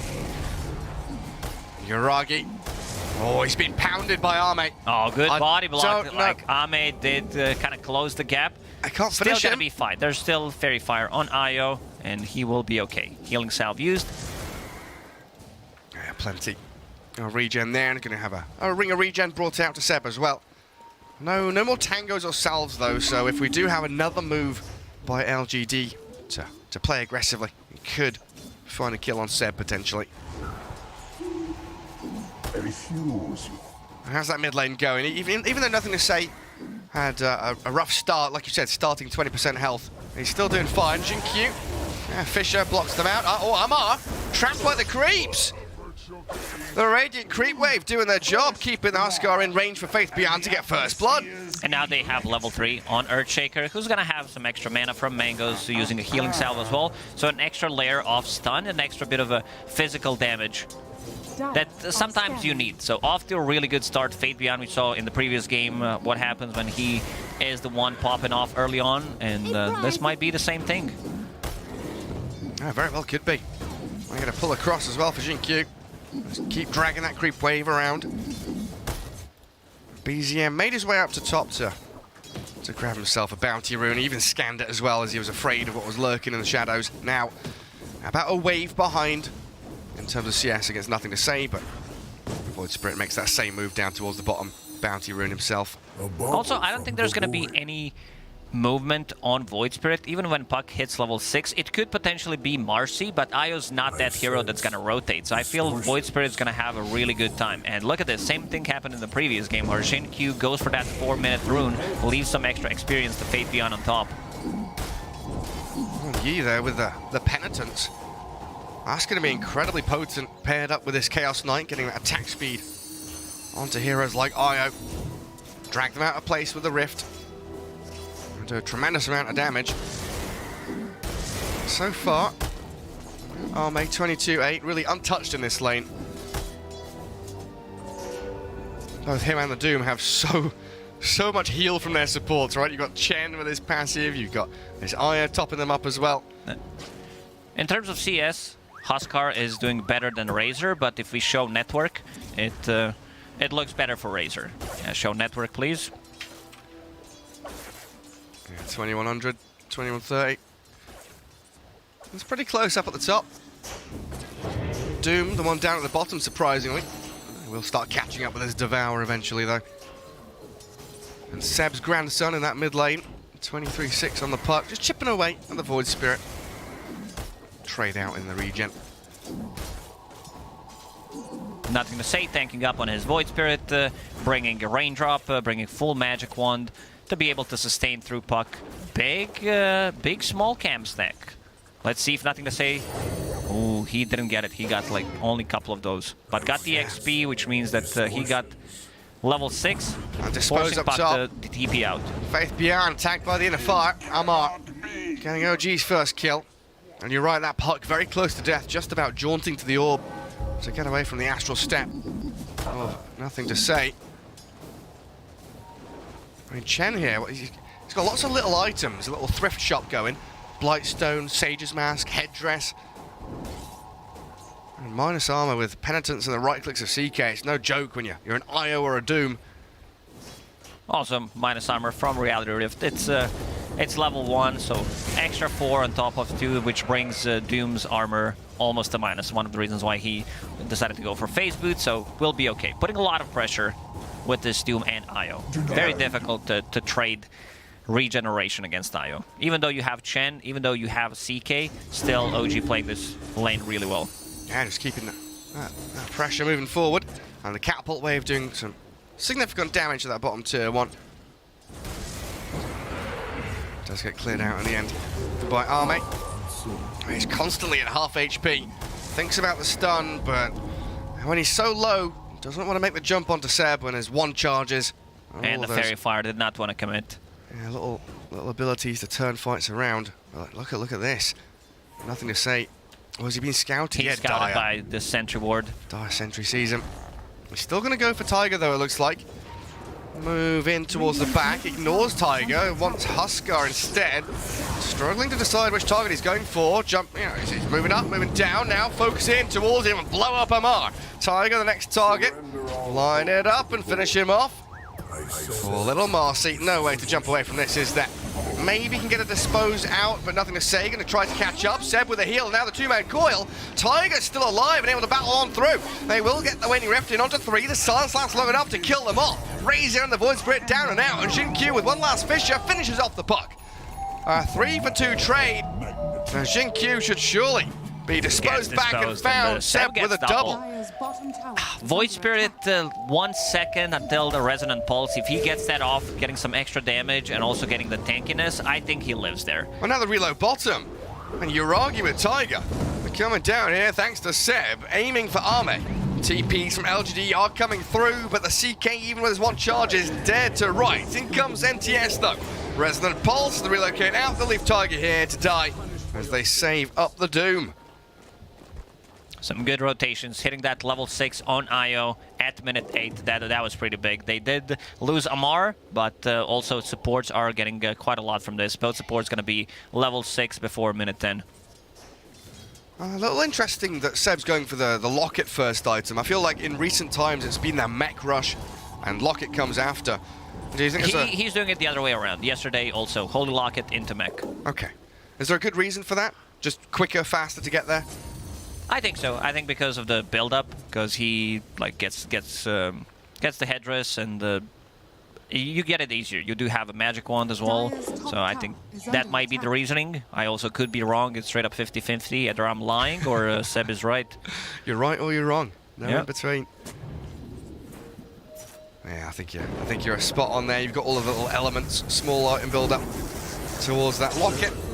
As Tiger Radiant's middle tower is gets under found in the attack. river and his ward removed by Xingqiu as well. Sentry there to unblock the camp. LGD very quick off the mark here to respond to Tiger's movement. Amar closing in on Armlet. One of the big timings here for OG is Coil that in the mid lane. and Doom Huskar. is available. Yeah, chucks it in onto him. Nothing to say. Nowhere to run. Uragi and BZM clearing through the Void Spirit easily, and that's the big reason they picked that Doom, isn't it? The lockdown on the Void Spirit, so important for them. Dire's top tower is under attack. It's a lot of units here. They do have Toughness Aura and also Alpha Wolf Aura. Body blocks. Yeah, and a good face shift. Gets away from Hand the of God Fissure. is available if needed. Amar didn't want to jump into the middle of all of them. Doesn't even have the life break skilled. 3, 5, 6. Is he holding a point? He is, right? Yes, Gary. 1 + 2 is 3 + 3 is 6, and he's level 7 minus 7. 1 is- -1. Right. Dire's top tower is under attack. Fisher. Xingqiu looking for an angle. Does that block him? Oh, he's got a little path through the trees, so no. Oh, Ame might be in trouble one more time. He senses something's cooking. Yeah, he's trying to clear out small cap. Dire's BZM. There's Relo. In we go with a reload and the jaunt forward. Tumbler's toy to try and scout out Arme. Faith Beyond disposed, sent back towards his tower. Good damage onto Tiger though, as Arme will claim his life. Oh, but big poor Fissure. Fissure and the Echo! Xingqiu! He's done so much here to save Arme and allow him to open up and do the damage they needed. BZM, where are you off to now? Uragi's being left here. Hurricane. No way out. And Reality Rift pull. What a turnaround play from PSG LGD. We mentioned that both supports on OG are going to be level 6 pre-10 minutes, and so did both supports on PSG LGD. This was Earthshaker with only 1 point in the Aftershock, so couldn't stun lock them, because you want, whenever you play position for Earthshaker. You want to max out that Fissure instead. And also, unfortunately for OG, Coil was not ready, so they couldn't go on CK and keep him in place to be able to deal damage. So a lot of time bought, and also Hand of God heal coming in. Yeah, Arme going to be incredibly happy with the response he got from his team. The backup arrived so quickly, and now he's going to go on Yuragi. Chucks the stun at him. Phantasm with that illusion doing some decent chip damage, but he's the one being turned on. Yi is here as backup with a Wild Wing. Tiger cycloned across with a Hurricane, but I'll dispose Yi back into the middle of 4 of them. Chen just hands his life over to save the Chaos Knight. Showing a lot of heroes bottom while Lamar is farming in the jungle. Not going to say, looking for a rune. He's going to get invis, so he's ready to rotate. Yeah, going straight for the Aghanim Scepter on this Void Spirit. So no Spirit Vessel coming out. Do they just reckon they've got enough physical damage through the CK and the Razor? CK and Razor, maybe that's the thinking. And also a lack of lockdown for Puck. Once Jinkyu probably going to think differently than Earthshaker in the previous game. He's probably going to be looking for that Blink Dagger. You want to be able to Blink Initiate on Huskar and mostly Puck to have that instant stun. And he queues it up. That's what he wants. And he also wants to try and wrap around in on this bottom lane. They've already done a decent job shutting down Yuragi. Usually Doom, especially as a position 1, I guess he's more of a 3 in this because of the lane swaps. He's not top of the net worth though, which is a struggle for him as he's jumped and nearly killed straight off the bat. Reload, the save, not going to come in time. Yuragi dies under his own tier 1, but Amok, he's in onto Arme. In a fire there after the life break, and the Burning Spear stacking up, but the turnaround from Arme with a Hand of God. Heal comes through, can't finish off ATF just yet. In onto Tiger instead. The Fissure will block him, stun him as well. He can try and toggle his way out of here with Seb's heals coming in as well, but Jinkyu's there with an Echo Slam, the chase stuns, and a rift back in. When I said Arme toggle, that he's going to be fine, I meant Ame. Ame did die that one time, and he's getting very close to Echo Saber. A lot of sustain coming up from that Chaos Strike. Y coming in clutch with Hand of God and Mech one more time. 4,000 damage. And same amount of damage from Huskar. He is officially position 1 right now. Yeah, they've given him the farm priority. That's why, Doom is struggling, as we were saying, not top of the net worth as we usually expect from a core Doom.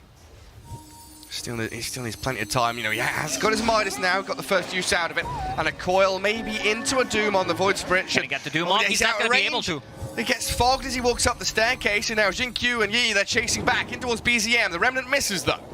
Nothing to say, can't catch it. Rebounding from Tiger, but the rift from Arme shreds through the Marcy, and Yuragi's going to die again. This is why I said when the game started that Shaker is really good against Doom. You need to be able to chase people down, but one Fissure block could make a change. Inside the Roche Pit they go. Alpha Wolf and double damage running on Razor. It doesn't get more perfect for PSG LGD than this. And the little ghost slowing him down as well. Who's going to get the Aegis here? Is it just Arme so they can put him on towers? Oh, it's nothing to say, so he can dive in. Have the freedom. And if he gets doomed, care a little bit less about it. Aghanim Scepter, 1100 away. Be big for PSG LGD, having a backline jump, especially with Aegis. So you don't have to care. You can heavily commit, use 2 Resonant Pulse charges, silence Puck. Let's see how Puck is adapting. He's not getting any defensive item, going for the Blink Dagger. Nothing to say. Still chasing. He knows Taiga is in here. Where are you? Can you hear any whistling? Oh yeah, you found the Marcy now. Fissure, well placed. As they will chain disable Tiger's Marcy. That's a Blink Dagger 15 minutes in on Earthshaker. Considering that they've been fighting all the time and he died only 2 times, this is what you want to do with Earthshaker. Like, you either want to have a lane for 2-3 minutes to be able to farm a Blink Dagger, or a lot of skirmishes where you live and you get the assist gold. Yes, that maxed out Fissure has paid off big time for him. BZM is jaunted across to the left-hand side. Jinkyu's going to find him though. The Tumbler's Toy doesn't buy enough time, and the Echo Slam is there again. Perfect timing. Spectacular performance. Blink Dagger just got delivered by the courier, so he manages to close the gap, gets on top of BZM. Jinkyu really showing us the power of this Earthshaker. Looking for the first win of the tournament on that hero. 5k net worth lead for LGD, just 16 minutes in now. As Arme plants himself in the enemy triangle, taking away some of the gold that they desperately need on OG. Dire's middle tower is under attack. They scanned him as well, but they're so afraid. They're trying to spread the map, heading northwards. De-warding and guarding their top jungle. Good attempt from Yi there to try and deny his own observer ward, but not quite. Look at his little army. This doesn't look scary, but it is a lot of auras. Heal amplification aura, slow, some extra damage, and also a little bit of magic resistance. Oh, the heal amp is so nice when you got Mech, Hand of God. The healing coming out of the CK. Is under attack. As we're getting close to Arme's BKB now, you can disassemble the Echo. About 1,000 away from the recipe. Tier 2 items coming into the hands of LGD. As OG, well, they got 2 observer wards down towards the bottom right-hand corner of the map. And a lot of drawing there saying, push out bot lane, play into bot jungle. We've got the vision. That's where we need to fight around. Go with 3, be ready to come with the relocate. It's very difficult. Earthshaker doesn't have Fissure, but there is still Aegis 2 minutes on Void Spirit plus Aghanim Scepter. I think OG needs to respect this. Yeah, 35 seconds until Echo Slam. Oh yeah, OG just fully falling back now. Still feel like they need more time. Wait out this Aegis, delay the game, get the Doom up and running, because he's not online yet. Yuragi needs that BKB. But LGD is so good at piercing. Yuragi got scouted.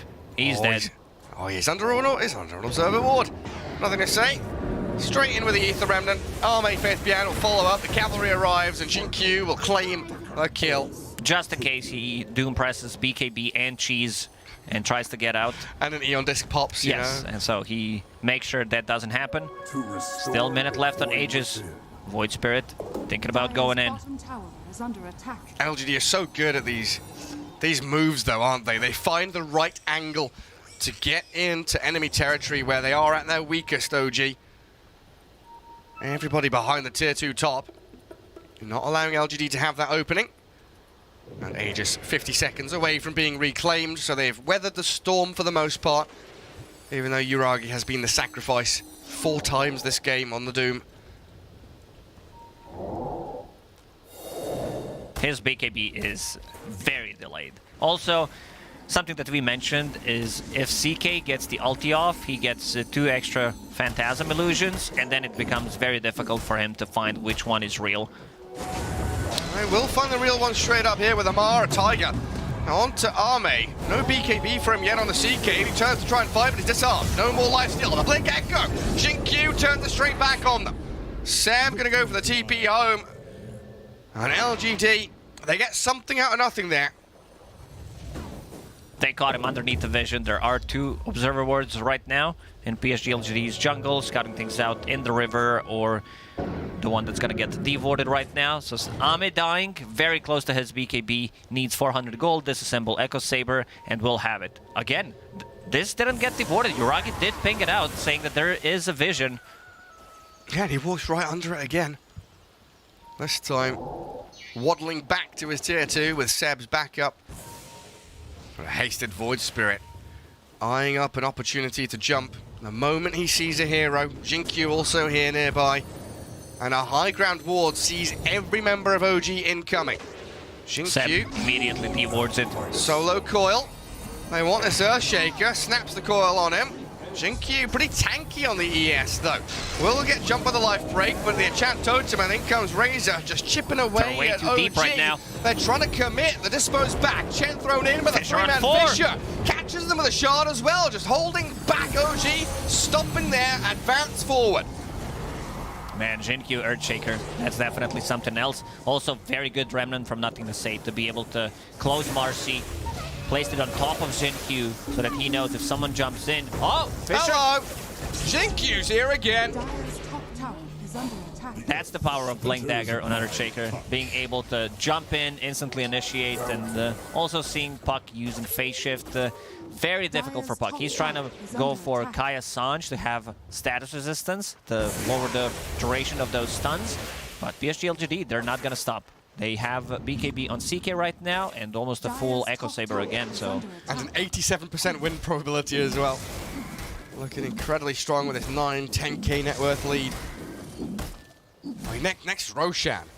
If LGD get that, I really struggle to see a world in which OG are able to combat the LGD side just walking towards their base. this looks so weird. Double void. Double Raid Band, double void. Well, it's beautifully arranged, aesthetically pleasing Razor build as nothing to say, saved up by Jinkyu again. Like turning onto the Marcy here, Tiger just charging towards the Earthshaker. Wants to get a couple of spells off, but now he's trapped down in the river. Army will take that up for himself, handed a kill on a silver platter, and after the Doom has expired, nothing to say, he's straight in onto him. Uragi trying to run it back, but he's being drained of his damage, killed by Faith Beyond. Again, the same issue that OG has been facing. They dropped the Doom, but there is no real follow-up, and one Fisher just says, enough, you need to stop. Jinkyu's positioning has been amazing. He's been involved in, let me do the math real quickly, 17 out of 21 kills. He's all over the place. A lot of those assists, a lot of those Fishers are not assists that made a lot of difference. Seb, 3-second stun, and Jinkyu not even needed. A straight-up solo from Arme. Fisher will catch Amar. He'll follow through from the rest of LGD, though. They are pretty wide across the map. Maybe OG can make something out of this. They've got 2 cores bottom. They see Jinkyu. Jinkyu is level 15, same level as Huskar, same level as Puck. Oh, what's the Doom at? 13 with Hand of Midas. Not looking good for OG. Yeah, that's a difficult one for him. Look, he's below the Chen. Jinkyu, of course, you're having a very good game. His way towards that BKB next. There we go. BKB up on Arme. Mage Slayer grabbed as well. Blink Dagger next on the cards for him. And Roshan 10 seconds away. As LGD will be prepping themselves, scouting with the Vool Assassin with his envenomed weapon inside It's the a pit. good one. It's the one that reduces the healing, and the percentage is 75 region reduction. It's like, oh, I pop my salve, I'll be fine farming this creep camper. No. You get 100 HP from a healing salve. Yeah. If you use it on ally, then you get 50. It's nasty. 50 HP 50 for salve. HP for salve, yeah. Well, LGD not content to sit back and hold their own high ground. They want to take enemy territory, and here we go again. Straight up with the Fisher, jump in for the Void Spirit and kill off Uragi. Gets the BKB out, but not the Doom. And with Huskar jumping on the Razor, well, he's just going to be lightning stormed down and rifted into Arme's open arms. Jinkyu getting another Fisher forward. Will be able to catch Seb, but with no vision there. We can't dive into the trees, but BZM. 2 heroes down. It's Roshan time. BZM try to go on Jinkyu, but there is way too much sustain. Why? With Holy Locket, Mech also ready to use Hand of God if necessary. Still, Fisher into Totem is more than enough, and Fate Beyond used Refresher for the first time, getting a double BKB, double Eye of the Storm. Very difficult for them to go in and take the fight. But this is going to be a freebie. When the IO gets his Hand of Midas, maybe we can look towards the future. He Think did about have that that late queued game. up, but the game ended. Oh, Void Spirit. Under a sentry, coiled up, disposed snaps. Great pick off for OG. Still able to punch back. Arme, oh, he's in honor. The Puck stunned up and cleared through. Ooh, 20 HP remaining. Can we jump away with the blink? We He's can. trying. There's the Essence Ring as well. Uragi can try and defend him too. Jinkyu makes the move Fake. forward, but 1v4 Fake now. jump. Uragi, he wanted to doom the Earthshaker, disposed back, Into will lift them Echo. up. Gonna get it up. He can't. He's chain stunned out by OG. I mean, it would look good Echo on paper, but there was no one around him. Ame was there, rest of the team not ready to jump in and help out. Very close to killing off BZM in the midst of all that, though. He's like 25, 30 health remaining. But losing your Void Spirit and your Earthshaker now gives an opening for OG to push out across the map. As Tiger toys with Arme. I'm not sure if this is what you wanted to be playing with, though. It's a dangerous toy. Lots of moving parts and sharp objects there on the Chaos Knight. Way too difficult to deal with this overfarmed CK going into Bloodthorn next after picking up that shard. He picks up the shard from Roshan and picking up the Blink Dagger. Oh, they cancel the Blink with the Plasma Field. This time the jump from Arme works out thanks to Faith Bian's arrival. BZM getting caught multiple times. And now we can prep ourselves for the push in from LGD. 3.5 minutes on the Aegis remain. Chen gonna recall his creeps across the map to keep the push going. While Amar and Seb trying to do what they can to get some land for themselves. But with a tier 1 mid and top still standing, it's so difficult for them. Being this far behind, having no access points to the enemy parts of the map. PSG LGD, they are ready to go for the high ground. CK does have that level 20 talent throughout the room, pierces spell immunity, so he can still be able to reposition heroes and blow them up when a Phantasm is up. And no buybacks outside of the Marcy for OG. Everybody very poor, no money for the buybacks. Tier 3 items are coming though for them. Amar farming enemy ancients, finding a pocket of farm, while Seb killed off by a Fisher and a move in from Nothing to Say's Void. How's OG's high ground defense? Not as good as in the previous game. They had Shaker plus Coddle this time around. Puck will need to do some creep skipping, but definitely needs a defensive item for himself. He is going for Eon Disc, still needs a couple of minutes to farm it. Amar, he's like cutting wave mid, farming ancients. Amar being sneaky, look at him.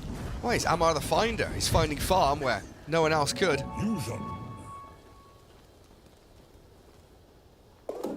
Is he the highest GPM on his team? No, the Puck is ever so slightly ahead. 469. He has higher GPM than Doom with Devour and Hand of Midas. That tells a lot about how bad of a game Doom has. Radiant's courier has how important was that lane swap, right? Because you mentioned at the start they put the Huskar against the Razor. It would have been worse for Doom if he had been against the Razor. Oh, hang on a second, it's Tiger.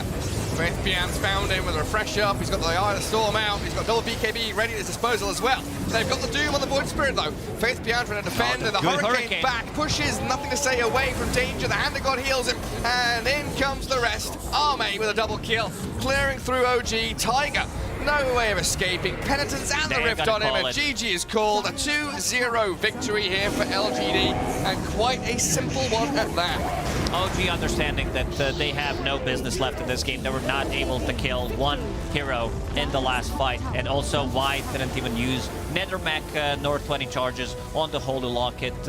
Just the lane setup and also these couple of like rotations first time around, couple of Dooms. They were not connecting.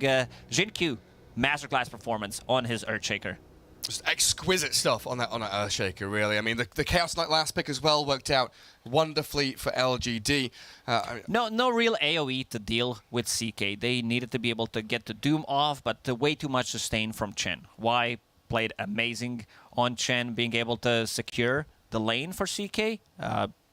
And Puck, like they just got caught way too many times. Void Spirit did decide to go for Aghanim Scepter, which is a bit of a greedy item build, but once you get to that, then you have a backline jump, you have the control, and also that first Roshan fight when they pretty much team wiped OG and double damage Alpha Wolf, more than enough to take down Roshan securely. And the responses from LGD as well, right? Think back to that real first big team fight bottom where Arme gets gone on, Jin-Q comes in. Like 3-4-man Fisher right on top of them, and Arme survives in the end, and big turnaround play. Also being able to protect the tower for a longer period of time, which does allow them to, again, TP out, and I think we also need to mention Warding, how good PSG LGD was. Superb. Because it did allow them to go for these pickoffs. Well, we'll head it back to our panel to talk about this series. 2-0 victory for LGD. What do you think about that? I think that we should never, ever listen to Gods again, because that Earthshaker performance, what do you have to say for yourself, Gods, and about the Earthshaker?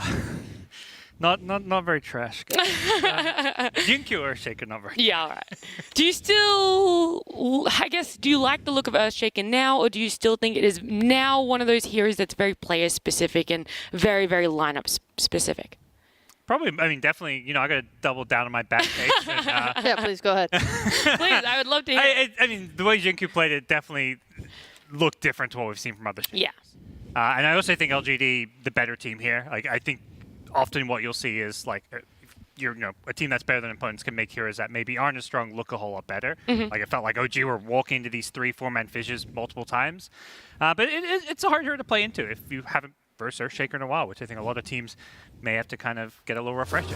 Yeah, I mean, it's not just the Earthshaker that had impact in this game for LGD. You know, that Chaos Knight, came out as their last pick, ended up going 12-2, so looking absolutely amazing for the side of LGD, and just the way this game played out, it was very skirmish heavy, a lot of rotations from both teams. So even though LGD kind of snowballed, there was a lot of action sheep. Yeah, they both made sure to react to things that were happening. You see BZM's puck TPing top to counter initiate. You see the bot lane Xinq's Earthshaker TPing in and counter ganking. Like, this was that's how a lot of these fights happened. I will say though, for me, this game was very Xinq really was the MVP. Like, he was behind CK so often. He was always ready for the counter initiations. I think that's what made him so effective. So in the early games, his counter initiations came from the TPs. Later, it was with his blink. You saw the OG team smoke with their Huskar and come into the jungle. They kill Arme. It's like, oh no! But then this massive Echo Slam comes out, and it completely turns everything around. Like, he set up so much. He was catching so many heroes, and it was just off the back of like two things. A, his positioning was fantastic, and B, they had amazing vision. Yeah, their vision game was fantastic. They not only were they putting pretty deep wards in and getting like wards that cover like the bot side of the map and the top, so they knew where they were, but they were also playing very aggressively with their Chen. Like, Y was just farming the enemy jungle when his entire team was like bot, and you have these creeps scouting, giving vision, giving information, so they just know, oh, OG could be bot. I'm gonna make sure I'm behind my carry. Yeah. What about the Doom on the side of OG? Did you like that? Do you like what they did with the Husker as well? Or do you feel that that could potentially be one of the issues and downfalls of this lineup for OG?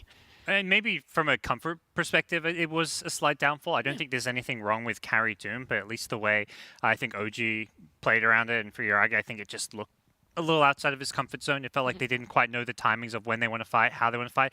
But I think, to me, less the Doom and more the problem was maybe the IO Marcy that support you, I just feel like was kind of low impact. They weren't really able to do a whole lot in this game. IO's just about like buffing up your cores. Marcy's just like, okay, you can combo with the puck. But I just felt like they didn't have a support that brought any team fight and way to basically match up what the Shaker was doing. Like, you mentioned like how impactful Xinq was, and I totally agree. He probably was the MVP, but it was like, what were OG getting from their supports, and nothing kind of compared to what the Shaker had. Yeah, I feel like a lot of their moves did get stumped though by like the Chen heal. That was like pretty massive in my opinion.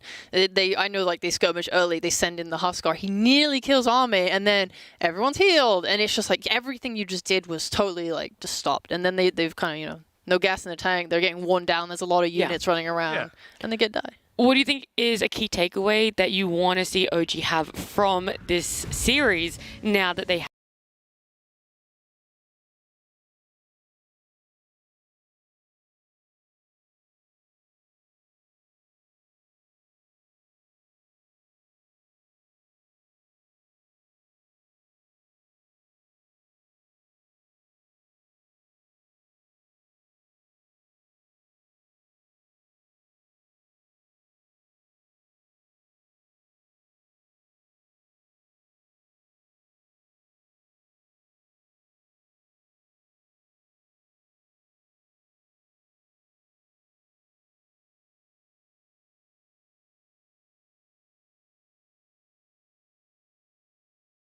Just can't wait for the viewers to come in person. It's going to be a lot of fun. And the players. Too. That's right. Make sure to bring your Purell.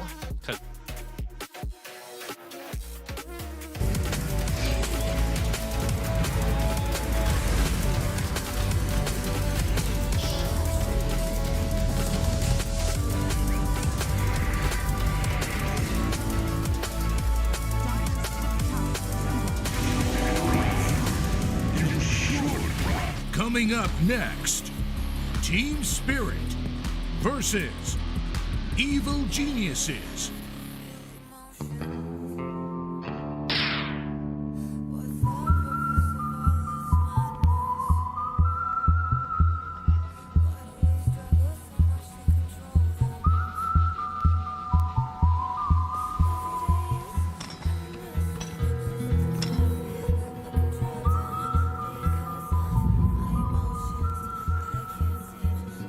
Stole my whole creep wave. That's what we got. You got me, son, in this town. You'll drop it.